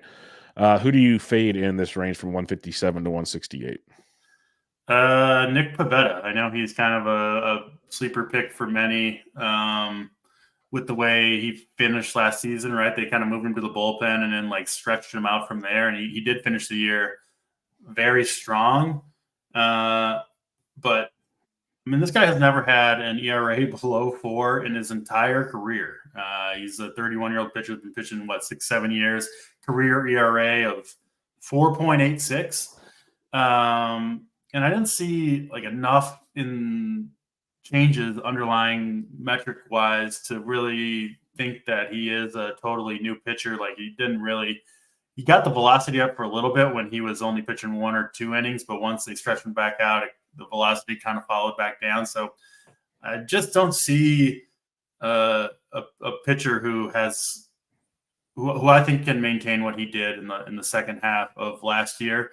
And maybe the bigger thing, I just don't like rostering pitchers who pitch in Fenway Park. It is just a brutal place to pitch with the dimensions. Obviously, the green monster there and left.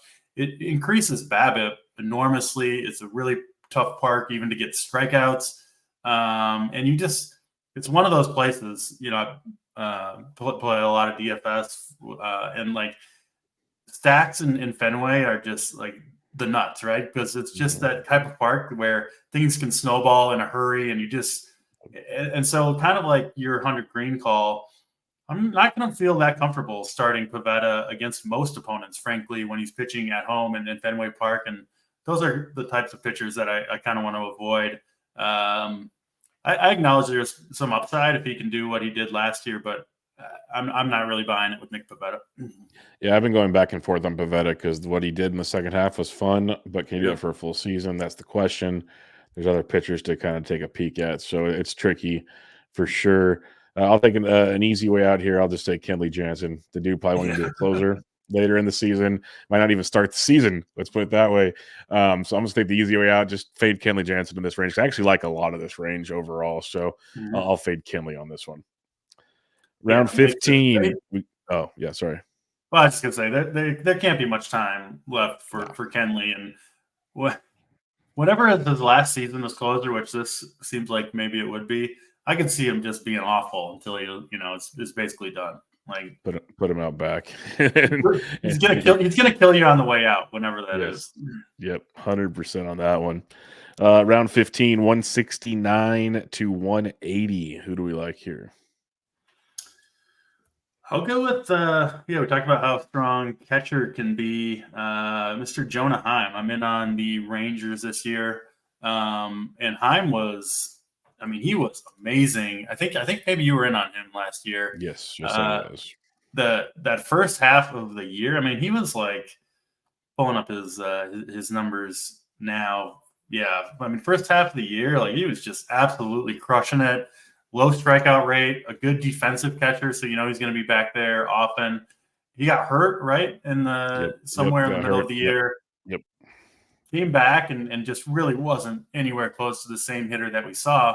But because he's so good defensively, it was still worth it for the Rangers to run him out there for a bunch of games because he's still producing value, even if, it seemed very clear to me that his hitting was hampered from the injury. Now, he should be fully healthy to start the year. And listen, catchers do get banged up all the time. I get it.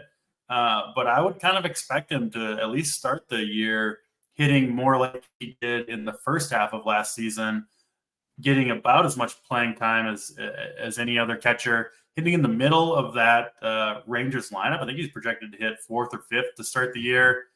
I just see a lot of upside for Heim. I think he's another one where, like your Seiya Suzuki, you can kind of tell the story of what happened to their season. And I think the overall number that he ended up with production-wise doesn't reflect the level of talent that he could bring to the table if he can stay healthy for a full year. 100% agree. I'm kind of surprised by how his ADP is not where it should be. He's been balling in drafts, which I don't really understand why, but I don't get it as well. Like the argument, if you want to say, okay, he's not going to get you 90 plus RBIs, okay, you're probably right, maybe. But if he's hitting 4th or 5th, there's going to be a lot of options in that lineup a lot of times to drive in runs, like you said. He's just a pure hitter. He's a very, very good hitter. And that injury I believe it was his shoulder, and that just totally destroyed him. Like he wasn't even supposed to come back, and he kind of did. And so exactly. I'd buy the dip on that one for sure. For me, I'm going to go with James Outman. This is one that early in the season, he was going much lower, but then that was in playing time. It was like platoony, murky. Now it looks like he's going to play both way, like lefty and right. It's not a major platoon for him. This is a 2020 guy again, similar to the McCormick thing. He had 23-16 last year, 248. Maybe he doesn't get to 20 steals, but I think there's a lot of power there with Outman. If he can improve on the strikeouts, that'd be tremendous as well. But gets on base a ton with a great walk rate for a young ball player. He was a big-time prospect, and we've seen how the Dodgers don't always bring up their prospects, Mike Bush and others. But Outman got the call, and they stuck with him, and they let him run. So I think this is a chance for him to man a spot in the outfield, get everyday playing time late in your drafts now. Again, another piece of a very good offense, and you're getting, as the draft goes on, not a whole lot of those pieces left. So James Outman's a guy I've been kind of keeping an eye on now that playing time looks like it's a little more secure. He's a guy I want on my rosters. Yeah, love without him. Big upside there for sure. All right, who's a fade for you in this range? Fade in this range. I will go with. These injured / old pitchers are just not my cup of tea. So Justin Verlander, I'm not taking him. I know he's at a discount right now, a little bit banged up to start the year. We saw the production fall off last year already. Obviously getting up there way in age and just I think the end is near for Mr. Verlander. Awesome career, of course, but I don't really want him on my roster this year, especially given that he's going to start the season. Looks like most likely on the IL. It's not a pitcher that I don't see enough upside there for me to start with a guy that's going to start the year banged up. So I'm out on Verlander. Yep. Similarly, I am out on Bueller. It's just one of those Yeah, where he's going to start on the IL, and even when they bring him back, it's going to be a slow ramp up. They've even said it. So it's one of those you might not get quote unquote regular Bueller till mid-season because they want him in the postseason. I'm not rostering a guy like that I have to sit there and it's like another reliever for a while. That ain't he going to do it. also fell off when they enforced the sticky stuff. Oh, true. Uh, and he just hasn't been as good since. And now he's been kind of banged up, but I'm with you, fading Bueller. I'm worried about the injury for sure, but I'm worried about the performance too, even when he does get back on the mound. So that's an easy fade for me as well. Good point. All right. From round 16 to 30, we've done the top half. We're just going to do targets or upside because we get past pick 200. They're almost like you can fade a million guys if you really want to, if that makes Yeah, sense. So let's like because we're looking at relievers and we're looking at injured yeah, pitchers now. So let's just do upside targets or whatnot for the next 15 yeah. rounds. And for round 16, we'll do 181 through 192. And who are you looking at in this range? Yeah, one of my most rostered pitchers this year is Mr. Brian Wu for the Seattle Mariners. I like that. Got a good taste of the big leagues last year, through almost 90 innings. Solid result, but I still think there's more in the tank given what he has. He's got an awesome fastball, which I think is the best foundation to build off of. You can always, you see pitchers all the time add a sweeper, add a splitter, whatever it may be. And there is some talk of him improving the secondary stuff, but it's really hard to improve your fastball. So if you've got that foundation, those are the pitchers who I think can make a big step forward, especially, as young, kind of inexperienced guys, which Wu is. The strikeout rate was much higher coming up through the minor leagues than he showed at the big league level. So I kind of think that that's going to take a jump this year. And then I just like the environment. I mean, one, Seattle's a great place to pitch in overall. And two, I mean, we've seen all these Seattle pitchers come up and perform at or above their expectation, right? Logan Gilbert's been awesome. George Kirby has been awesome.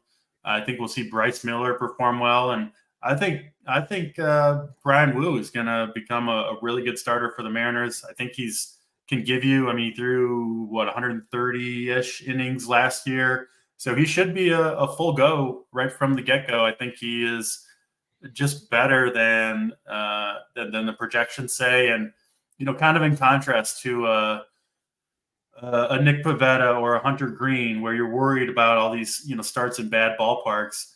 When Brian Wu's pitching at home in Seattle, you're going to feel pretty comfortable, right? The blow-ups are just way less likely, and that goes a decent distance for me in liking a pitcher or not liking a pitcher, kind of where they pitch and the context around it. So I'm really, really in on the Brian Wu train, and happy to see he really hasn't moved much in drafts, kind of sitting right here in this 180-ish range. I think that's a good spot for him. Yeah, I'm shocked he has not moved because I'm with you. I love what we're seeing from Brian Wu. Like you mentioned, just the Mariners pitching in general, they all seem to be moving in the right direction. Mm-hmm. So I could see him having a big year. Everyone's talking Bryce Miller because of all the splitter discussion. Brian Wu is very, very good and very polished coming out of college too. So I like where he's at on that one. There's a few different guys I could see as a nice upside picks in this range. I'm going to go with a guy, Christopher Morel, who I've been touting quite a bit. Average could be a concern. I'll fully admit that. He did 247 last year. I'll take that right now if you give me that. Prefer better, but I'll take that. What we saw, though, was the power. 26 home runs. He had 11 in the minors. He had 26 home runs over 107 games. The power is legit. There is no hiding that. It's just a matter of finding the position for him to play regularly. Third base. Defense looks a little rough. But they want that power in there, a barrel rate over 15%, a hard hit rate of 50% last year. It's light tower power that Christopher Morel brings to the table. You could bat him fifth, even sixth if you had to in that lineup, and he could basically clean up whatever's left out there and drive in a ton of runs. So at this point in the draft, if you're looking for upside, I'm going to take a chance on Morel. If you have to eventually drop him, that's fine because the back half of most of your drafts, they ain't going to be there at the end anyways. So I'll take a chance on Christopher Morel. I love the Morel call. and the Cubs are trying him out at third base as well for the spring. One of the concerns with him was, where is he going to play? He's not a good defensive outfielder. But the fact that they're moving him around, and like you said, man, there's just not that many players who you can. I mean, all you have to do is prorate the 26 home runs out. He's a 40 home run bat. Yeah, he just got crazy power. You just can't fake that. And so, yeah, does he have some flaws in his game? Of course, but those can be ironed out. And, we do see players take step forwards in those areas, but you can't fake the power. So I love the upside of Morel. Yep, we'll see how it goes. Hopefully, he can figure out how to play third base. Yeah. Round 17, we got 193 to 204. Who is a target or upside play for you? Yeah, we mentioned him previously, but this is a good spot to take Byron Buxton. Pick 194. The Twins, coming into the year, obviously Buxton's got an extremely lengthy history of being injured.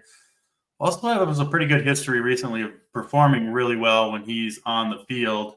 They're saying he's fully healthy to the point where they're starting him in center field on opening day. I mean, that is the plan. The Twins said that before spring training started. I kind of did a double take when I read that. I'm like, really? Like I kind of thought his days as a center fielder were behind him.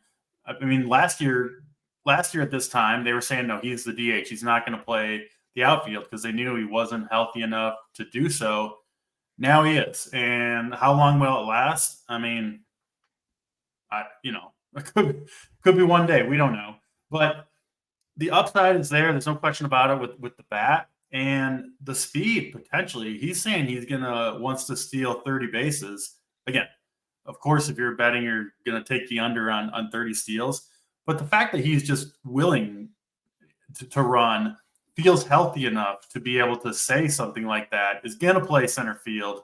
Yeah, I mean, I'll take the shot on Byron Buxton. And he's another one. Listen, even if you knew he was going to get hurt halfway through the year, if you got 80 games of prime Byron Buxton, then you replace him when he goes down. And because the performance is going to be there, right, while he's healthy. And listen, he gets hurt. Of course, the performance itself could drop off, but I feel pretty confident that at least out of the gate, Buxton is going to be someone that you're very happy to have on your roster. Utility only on NFBC to start the year, but what does it take? 10 games? I guess 10 games in season, yeah. Yeah, so he'll get the outfield eligibility, and I do think you're getting even a little bit of a discount with the util only. And Buxton is just one of those guys. Like, if he has a big season this year, he'll go in like the top 50 next year. I'll probably be back out at that point. But when you can get him at near pick 200, that's when you take a chance on a guy like Byron Buxton. 100% agree. The price tag dictates everything with him, and I'm on board at this point because, prime is pretty darn good when it comes to Byron Buxton. A young pitcher like Woo, which I agree with completely, but a young pitcher that I'm all in on this year and could be wrong is Brandon Pfaadt. Yeah. And I'm really kind of mad that he had a great postseason because that he might he's still not going that expensive. He's pick 200 right now, but it might have been even less. Postseason was amazing. But he's a guy that came in hyped up last spring, got a couple cups of coffee, struggled, went back to the minors, came back, struggled, so on and so forth. But when he returned in August, we saw a whole new guy. In August, K rate went up to 24.3%. In September, up to 27.3%. So it kept increasing. And we saw the walk rate dropped about less than 4% in September and October.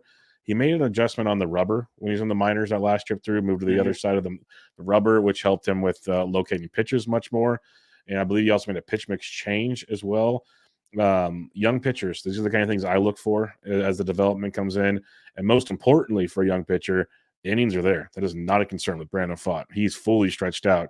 And if he continues on the trajectory of pitching well, he'll be right there behind Gallen and Merrill Kelly in that rotation. Erod's there. Like, Brandon Pfaadt doesn't have to be an ace. He can be the fourth pitcher and succeed. So I'm a fan of what we saw in the last, say, half of the season, give or take, if you include the postseason. And I think there's a lot more to unravel with this kid, because I say kid, he's 25 years old. There's a lot to like in Brandon Pfaadt, in my opinion. Yeah, I'm in on him as well. I think kind of like Grayson Rodriguez. Similar, the stats of the first few starts that he made at the big league level when he just wasn't ready for whatever reason, mentally, whatever it was, made some changes, and then ended the year very strongly, including in the postseason, which it is kind of funny because when you look at, obviously, pull up the stats or you're doing projections, it seems like the projections don't account for what a player does in the postseason. I would argue the postseason numbers mean like even more, right? The lights are the brightest. They're playing the best competition. Like if you can do that to end the year, like they should be like at least included in the projection, and I would say even counted more so, given that one, it's just tougher to perform in that type of environment in the postseason, and two, it's the most recent thing that happened, which I think is, especially for a young pitcher, the most relevant data. So yeah, I'm in on Brandon Pfaadt as well. There's a lot of these second-year pitchers, Brian Wu, Brandon Pfaadt, I think are pretty good investments this year. Yep, 100% on board with you on that one. Let's head to round 18, 205 to 216. Who is a target for you? Some good ones here, though. I would go with Tristan McKenzie, another younger pitcher looking to bounce back from, frankly, a completely lost season. Through 16 innings last year before being shut down. Didn't pitch particularly well in those innings. But, where was he being drafted last year? I assume top 50-ish? Yeah, top 75 at least, yeah. Yeah, so after that 2022 season, we put up 191 innings with an ERA below 3. I don't think he's quite that good, but I'm a believer in this kid. He's still young, and I was just watching him pitch through 4 good innings. I think yesterday or 2 days ago in spring training, the strikeouts were there, the velocity was good. Again, you don't want to try to predict health really for any pitcher, but he is healthy right now. There's no question about it after watching him throw yesterday. And so he's another one of the pitchers where I'm going to be excited to have him on my roster coming out of the gate, right? Which matters a lot, especially as you get into these later rounds. And he's proven he's capable of a big season like he showed just 2 years ago. So big fan of Tristan McKenzie. He's one I do think is going to start climbing up boards quite a bit, though, as we get closer to main event season. Especially with that outing that we saw yesterday, like you mentioned, it looked real good. So yeah. I think it's because the only reason he's here is because people are worried about the health. So you start throwing a couple of those outings out there, and people will start getting back on board for sure. So get them while you can. Yep. That's what that comes down to. There's a couple other pitchers I like here. I'm going to go with Brian Bayo. It's a guy that strikeouts have kind of been his bugaboo, but he's continues to work on the pitch mix changes. He's looked much better with velocity and the pitch mix change this year. Strikeouts are slowly increased against small sample in spring, but it's the things you want to see from a guy that's going to be 25 as well. Threw a ton of innings last year, kind of fell apart at one point, and not to mention the BS first start of the year on the rainiest of days on Marathon Day. That's a great move by the Red Sox, just throwing him out there for that one. And again, your point about pitching in Fenway makes a ton of sense. I'll take the discount on Pivetta and go to Bayo on this one, and just shoot for a guy that could hopefully increase the walk rate or decrease walk rate, increase the strikeout rate, and be much better as he gets older in this game. So I'll take a chance on Brian Bayo as things go deeper in the draft. Love the Bayo call. Yep, like him too. All right. Pick round 19, 217 to 228. Who do you like? Yeah, another young pitcher, second-year guy, actually pitches for your Giants, Mr. Kyle Harrison. Love this call. Yep. Yeah, I've got a ton of him already. I was getting him like pick 300 or so, up to 221 now. So the helium is real on Kyle Harrison, but I still think he's a pretty good value right here, given – just the massive strikeout rate that he basically put up at every minor league stop, held his own for sure in the big leagues last year. Highly ranked prospect, got the big fastball. Looks like he's added a cutter. Strikeouts have been there this spring. I think he's starting the year as the number 2 option in the or number 2 pitcher behind Logan Webb, obviously, in that Giants rotation. They've had some injuries. I think he's going to have a true leash, right? Like they're going to let him kind of figure it out. And frankly, I would have confidence even if that wasn't the case. I think he's got some real talent, some real upside, and like a Brian Wu gets to pitch in that awesome home park in San Francisco where it suppresses home runs so much that you can really kind of attack hitters with the fastball, which he has. He's a kind of a fly ball type guy, which is going to hold the whip down. And in the park will prevent the home runs, which I think will help the ERA. So like I said, I love investing in these pitchers who, pitch in the good pitchers parks, oftentimes on the West Coast with high strikeout upside. I think he's just a perfect fit for that park in general, the way he pitches. And he's another one. I expect big things out of him right out of the gate. So pretty excited about watching Kyle Harrison pitch this year. Yep, 100% on board with you. They're going to let him go. He threw innings last year. He's fine. The walk rate decreased, which is great. So yeah, I love everything about Kyle Harrison. They flat out said they want to see what they have in him this season. So let him go. It's going to be great. For me in this range is Taylor Ward. This is one of those going much higher last year in drafts. Only played 97 games last year because Alek Manoah hit him in the face with the baseball. That is an injury I think we can look past at this point. The biggest question I have is, does he have confidence back in the batter's box? Because if I got hit in the face by a fastball, I probably wouldn't feel right stepping back in. But he does. He's even talked about it. He said it took him some time. He feels good now. He's playing in spring. This is a guy that, 23 home runs, 5 steals in 2022. I hit 281 at the top of the Angels lineup. Why can't he be back to that guy? And now you're getting him at a bit of a discount. Maybe he's better than that guy. Who knows? I like him a lot, hitting in front of Trout and company, depending on who else is in the lineup that day. Drury, Rengifo, who knows? But I do like Taylor Ward quite a bit, especially this late in the draft. It feels like it's a not quite the McKenzie dip from last year, but there's a dip here in Taylor Ward that if he is back to his normal self is quite a discount, in my opinion. Yeah, makes total sense. Getting the discount for just a fluke injury. So it's always a good spot to look. Round 20, 229 to 240. Who is a target of yours? This is kind of a little bit of a boring one, but I will go with Kyle Finnegan, who was the closer for the Nationals last year. Wasn't a great pitcher by any means, but did end the year as the closer. They didn't add anything, in my opinion, that would kind of put that role in question. Has always had a really good fastball and now has added a sweeper to his arsenal, which I think could potentially really help him. He's pitched well this spring. I feel pretty confident he's going to start the year as the closer, which is why I like taking him. He's going to make it for the whole year as their closer. We'll see. But if he, loses the job, you cut him and move on. But I like taking a guy this deep that you can kind of plug in right away and get off to a decent start in the saves category. Like I said, I don't love investing high picks in closers, but I'll take one here if they're starting the year with the job, which I think he will, have a reasonable amount of upside, which I think Finnegan does, especially with the new pitch.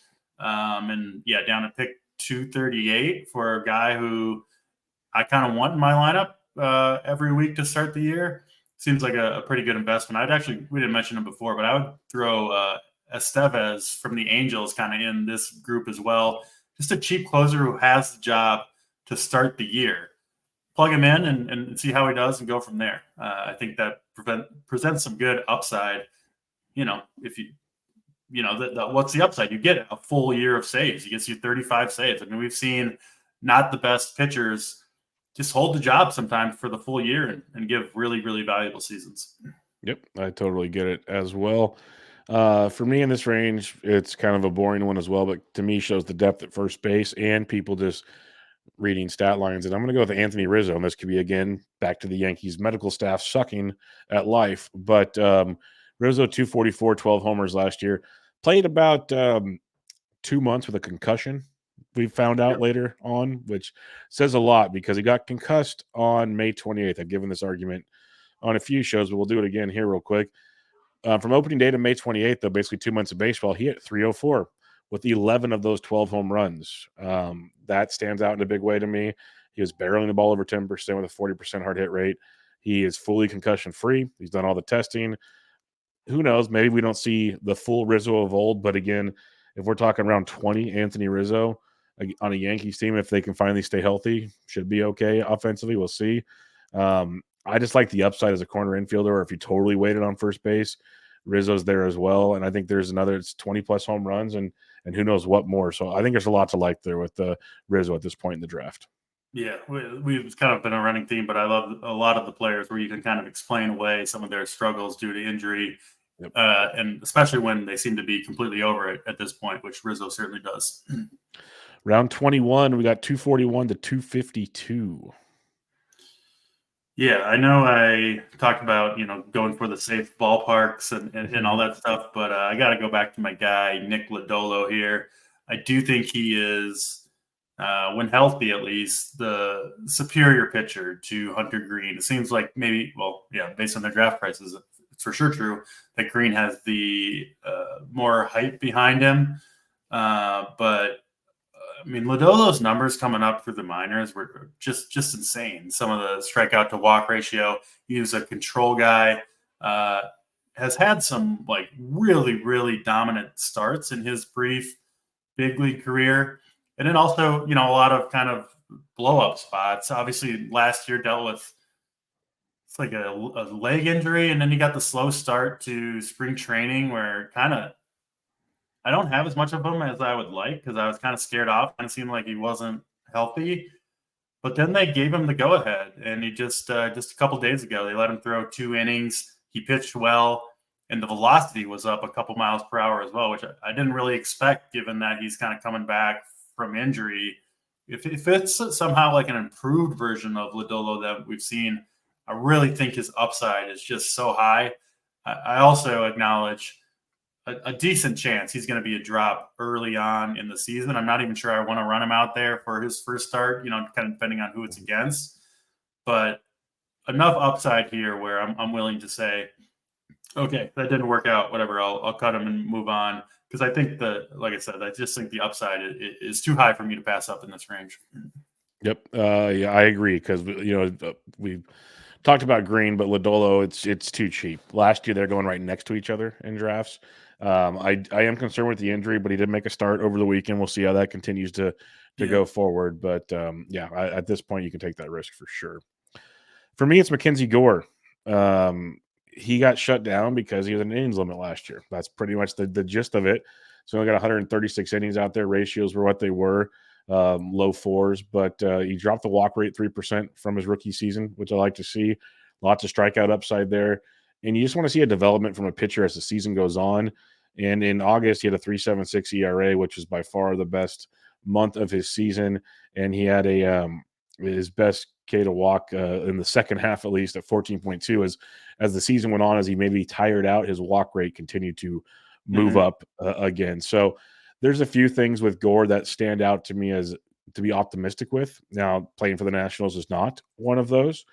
But 25 years old, I think there's legit strikeout stuff there if he can control the walks. I made like a kind of tongue-in-cheek joke, but at the same time, it could pan out. A few years back, remember when Robbie Ray was going super late and all these comments I said, and on a show with Bloomfield, I said, why can't Mackenzie Gore be this year's Robbie Ray if he improves walks? Like there's an option there. Yeah. It's a big leap. Don't get me wrong, but that kind of avenue to success is there for Mackenzie Gore. Probably no wins, but I'm a fan of him at this point in the draft. No, I mean, this is, we've been naming quite a few pitchers here. This is, why I like the draft hitting early because there's all these high upside arms that I want to get on my roster and, hopefully hit on a few breakout pitchers. Lodolo, Gore, Wu, all these guys I think have the potential to do it. Are they all going to hit? Of course not. But, if a few of them do and you kind of fill out the rest of your roster, you can put together a pretty fun staff. Most definitely. Heading around 22, you got 253 to 264. I'm going to go to another lefty. This will make us 3 straight lefty pitchers. Mr. AJ Puck. Yeah, going to be in the starting rotation for Miami to start the year. This is another one where I've got him on almost all my OCs so far. It's getting him literally last couple picks. He's climbing. He's up to 258 now. but he's still a guy that I want. Has looked amazing during spring, huge amount of strikeouts, was really, really good for a while out of the bullpen for Miami last year, high strikeout rate. He's always had all the hype behind him, just, hasn't been able to stay healthy. Obviously traded away from Oakland to Miami, but then put together the best season of his, or close to it anyway, of his career with Miami.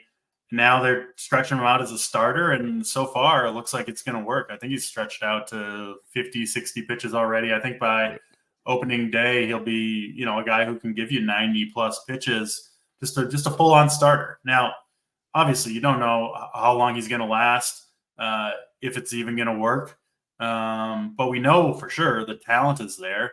Seems like the organization has faith in him. It's a organization that's got a pretty good history, frankly, of developing pitchers. It's a good home park to pitch in Miami. And like I said, saying you projected for 100 innings. Okay. As long as they all come in a row, right, to start the year, that's totally fine. When the clock runs out on Puck and they got to limit him and they slow him down in the second half, then I'll move on from him. But to start the year, he's absolutely a guy I want on my roster to kind of see what he's got. And so far, based on some obviously very small samples, spring training results, looks like he might have the stuff to be a pretty good MLB starter. So I'm excited for him as well.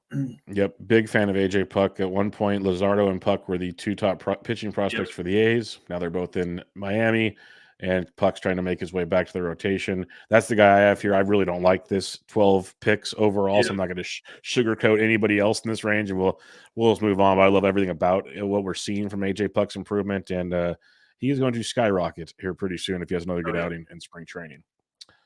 Round 23, we got ADP 265 to 276. Who you targeting? I will stick with another pitcher here. So you got Braxton Garrett if you'd like to stick in Miami. No, I was kidding. No, Garrett's a little banged up. That's one of the reasons Puck has a chance. But I'll go Twins pitcher Chris Paddock. Wasn't, again, kind of a theme for me, these younger pitchers who have had sometimes bumpy roads to the start of their careers. Sometimes takes pitchers a little bit longer to kind of find it. And Chris Paddock looks like he may have done so. He had the Tommy John surgery, I believe, at the end of 2022, something like that. Missed almost all of last year, did come back for the Twins at the very end, pitched very well in the very, very few innings that he was out there. But he's fully healthy now. He made the first start of the year for the Twins in spring training. He's been stretched out. He had 4 solid innings against the Braves starting lineup in his last outing. Another guy that I think, he's added some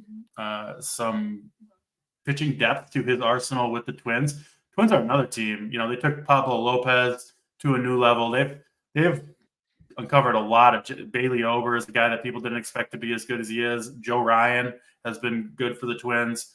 And it seems like they have a lot of faith in Chris Paddock. He is going to open in the rotation. And I think they're going to let him go as long as he can, right? I think they're going to ride Chris Paddock to start the year. Like I keep saying, that's kind of the priority for me. Do I have confidence starting this pitcher to begin the year with Chris Paddock? I do. I think he's going to pitch pretty well for the Twins. And man, it wasn't that long ago. He was like the hottest pitching prospect coming up, right? The sheriff. He's dressed all fancy. He's got the big fastball, and injuries. He needed kind of the third pitch, which I think he has now a little bit more with the curveball. I see some real upside with Chris Paddock, and I feel good about him to start the year. Yep, I can definitely see some upside there at this point in the draft with Mr. Chris Paddock. For me, I was kind of torn between two guys, but I'm going to go with Colt Keith here if it takes some upside at this position. Third base only on NFBC, going to be the second baseman for the Tigers, so you get that after about 10 days. So you get that CIMI flexibility, which is very nice as things go on. He was drafted in 2021 last year at AA and AAA, 27 homers, hit for good average. Not a ton of speed, though, but we're talking maybe 20 home runs, 265, 270 average, and some maybe 170 runs and RBIs, which at this point in the draft, not horrible good bench bat with potential upside to play a corner infield position. So I'll take a chance on Colt Keith. And yes, Detroit's ballpark stinks for hitting, but that offense is getting better as a whole, which is actually pretty interesting to see. So yeah, I'll take a chance on Colt Keith at this point in the draft. I like it. All right, round 24, we got 277 to 288. We'll go with an outfielder here, Will Benson of the Cincinnati Reds. Kind of seems like he's being slept on a little bit. I think part of it was the logjam of kind of young talent that the Reds had. Just too many players and not enough positions to play them all at. Obviously, the 80-game PED suspension to Noelvi Marte cleared up one of those spots. And then it's just now they have, one too many guys. Okay, that's fine, right? Like you don't have to be in the lineup every single day to produce. And then, one injury to anybody, and now all of a sudden everybody gets to play anyway. These things really do have a kind of a way of working themselves out. If players perform, they're generally going to earn more playing time. And yeah, Will Benson was platooned a lot last year, didn't get a whole bunch of plate appearances against lefties. So his numbers are a little bit, I think, inflated on a per plate appearance basis. But man, 329 plate appearances for the year, 11 home runs, 19 steals, and a 275 average while hitting in a pretty good lineup. Like, if you got a full year, you double those. That's 22 home runs and 40 steals. Again, that's not what I'm projecting, but he's still a young enough player that I think improvement is certainly possible. At least so far this spring, he's cut his strikeout rate way, way down. He's saying, he thinks he's good enough to hit lefties, that he wants to be in the lineup every day, saying the things that aren't projectable, but you do, at least I like to hear them saying the right things and kind of like hoping to be an everyday player. And I think he's got a ton of talent, power, speed. I like that lineup in general. The ballpark couldn't get any better, especially for a left-handed hitter, man. Hitting it out to that right center power alley in Great American is just a gold mine for a lefty power hitter like Will Benson. Again, another player that I just think there's a lot of upside, and you could see a true breakout season, I think, is possible for Will Benson, which down around pick 300, I'll take a shot on that. Yep, love Will Benson. I wish we'd see everyday playing time, and if it does, then this is a ridiculous price tag for him. Yep. For me, I'll go John Gray. Kind of boring veteran here. There's a lot of young pitchers to like, but Gray's going to get you threw 157 innings last year. Ratios weren't bad for this point in the draft. Lots of strikeout upside, pitching for a good Texas Rangers team. I think we haven't even seen the best of John Gray yet. We saw those Colorado years. We could get a sub-4, ERA at some point in time, which we got 2 years ago with John Gray. We could get that again this year, which is ERAs like that is very difficult to find this late in the draft. So I'll take a chance on John Gray in this range. Yeah, he's just underpriced. I think that's a straight up value. I like that call. Round 25, 289 to 300. We'll go back to another pitcher and back to Miami. Trevor Rogers, just creeping in the top 300 here. Another guy got a bunch of, was getting them cheaper, but still totally, justified price tag, even with the helium that he's getting. He's had kind of a weird start to his career. I was in on him back in 2021. I think he kind of fell apart a little bit at the end of the season, but he had a run there with the Marlins where he was legitimately, one of the better pitchers in baseball. Even in that season, he finished the year with an ERA of 2.64 over 133 innings. I don't remember exactly what it was, but there was some personal stuff going on with Trevor Rogers. I think I don't want to say speculate because I don't know, but some serious stuff that kind of they shut him down, had to take some time away, and it seems like he's back in a good spot right now. Has a ton of talent. You can just see it pitching big fastball from the left side, just a big dude in general. And he's another one where he pitched, I believe, yesterday, struck out Pete Alonso twice, both swinging. He was just blowing fastballs from the left side past Pete Alonso, which is about as impressive thing as you can do, given how Alonso hits fastballs. And he's another one. He's going to start in the rotation. He's going to be stretched out. And I have confidence in him to roll him out there from the get-go with Trevor Rogers. I know for sure the talent is in there. Just a matter of staying healthy and staying on course. But I'll worry about that down the road. I think Trevor Rogers out of the gate is going to be someone you want on your roster. Yep, I'm with you on that. I like Trevor Rogers quite a bit last year. Yeah, that stunk, but do like him. I'll stick in Miami here. Brian De La Cruz, our second De La Cruz of the draft. Fifth outfielder, I like him quite a bit. 265 to 270 average, going to be 27 this year. So could improve even more because the power has jumped from 13 in 115 games. I guess it didn't jump. He hit 19 home runs in 153 games last year, but the strikeout rate has continued to drop, which I like to see. The StatCast metrics are really strong for Brian De La Cruz. Again, he continues to develop a young player playing every day. Like the ballpark stinks, but you have Berger, De La Cruz, Chisholm never stays healthy is great. There are some things to like there in Miami. So Brian De La Cruz would be a guy for me in this range. Yeah, love it. He was kind of a sleeper last year too. Kind of moderately worked out, but yeah, seems like a guy who maybe he makes the big leap this year. 100%. Round 26, we have ADP 301 to 312. Yeah, we'll stick with the pitching here, and we'll go to your hometown team, the Giants. Jordan Hicks signed to be a starter with the Giants. Obviously, really up and down, frankly underwhelming career so far for him with the St. Louis Cardinals. But the talent has never been in question for Jordan Hicks, one of the hardest throwers, obviously, in baseball. And like I said, sometimes it takes these pitchers a little bit to get going in their career. Hicks is still just 27. He's still got the rocket arm. The Giants are, I think, a pretty smart organization. They gave him I think it was a pretty surprising contract, right? $44 million over 4 years. They obviously have faith in him to be a effective starter for them. Kind of like Kyle Harrison. He gets the benefit of pitching in that park.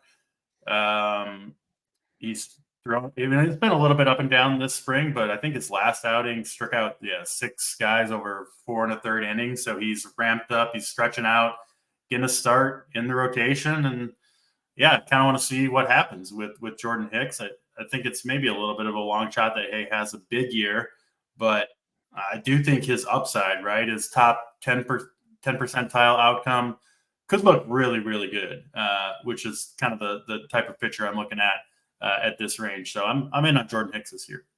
Yeah, I'm all in on Jordan Hicks. I'm not worried about the innings, conversations, any of that. Deal with it later, like you said. Skill set's great.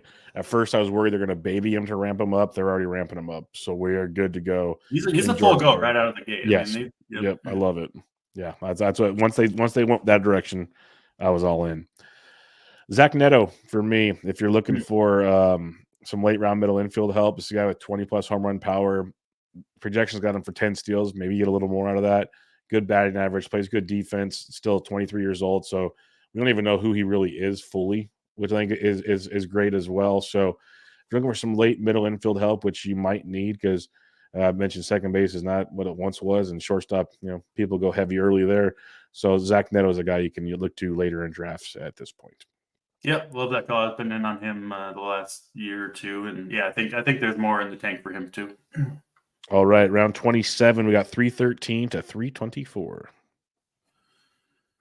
Yeah, we'll stick with the pitching here. Actually, this is one pick before that, but whatever. We'll go with Emmett Sheehan for the Dodgers. Another young pitcher with a kind of a rocky start to his big league career, but with a history of massive strikeout upside throughout coming up through the minors. I think he's going to start the year in the rotation, it looks like, for Sheehan. I know he completed a bullpen a couple days ago. He was dealing with a little shoulder stuff, but I think he'll be good to go. And there was a bunch of stuff last year where it looks like he was probably tipping his pitches. The Dodgers figured it out. So you look at the results from his big league results, and they're not that great.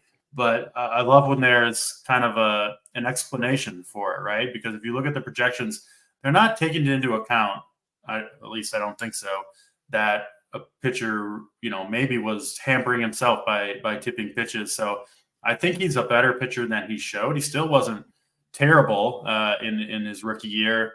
Obviously, pitching for the Dodgers is, if you can pitch reasonably well, get through 5 innings, you're going to have a really good shot at getting a win, which I think is an undervalued thing that people don't look at quite enough is, just being able to get through 5 on a good team, on a good offense, with a good offense behind you, and you got a chance. So I do like Emmett Sheehan's chances to start in the rotation with kind of the Dodgers a little bit banged up there and potentially deliver some pretty good results.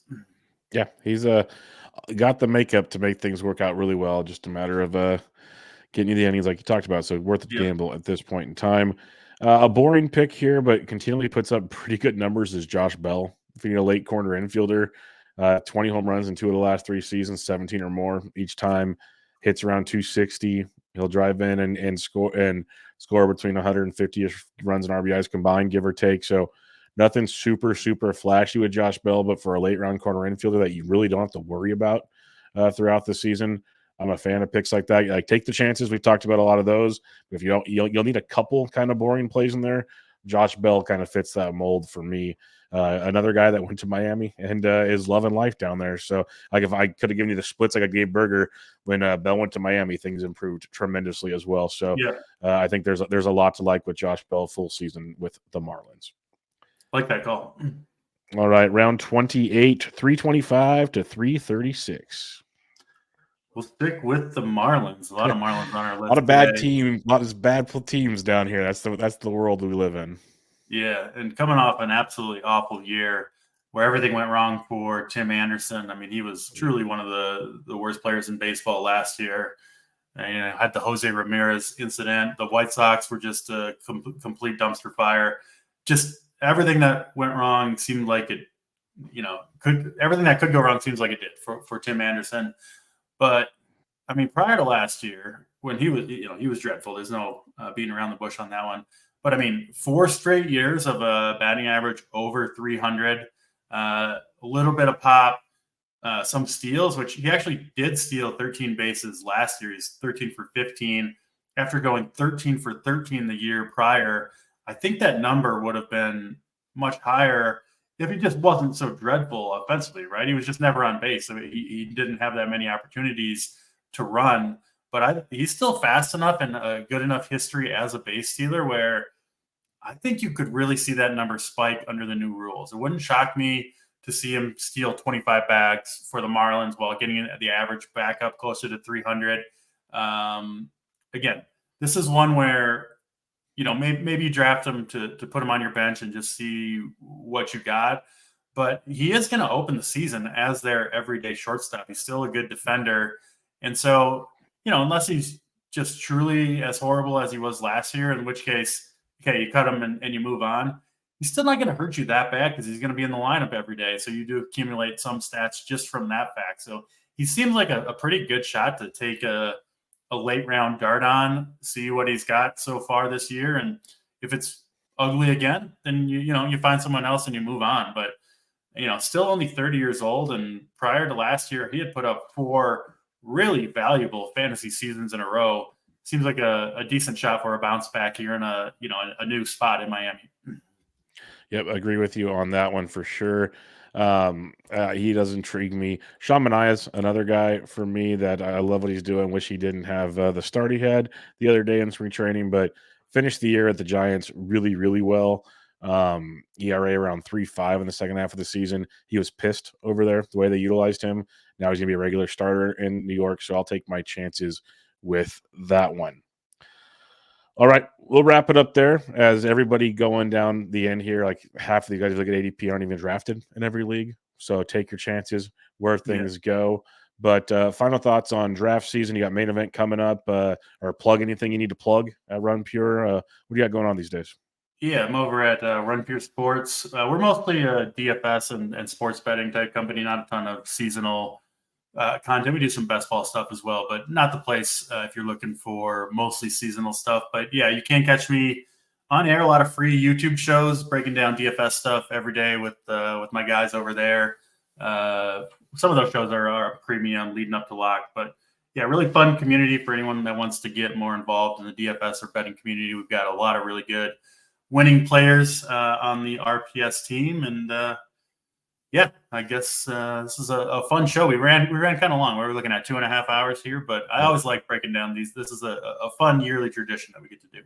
Yep. We'll do it again, hopefully next year, and chat some more. But everybody, go check out Pete on the Twitter there at DraftCheat if you're not already.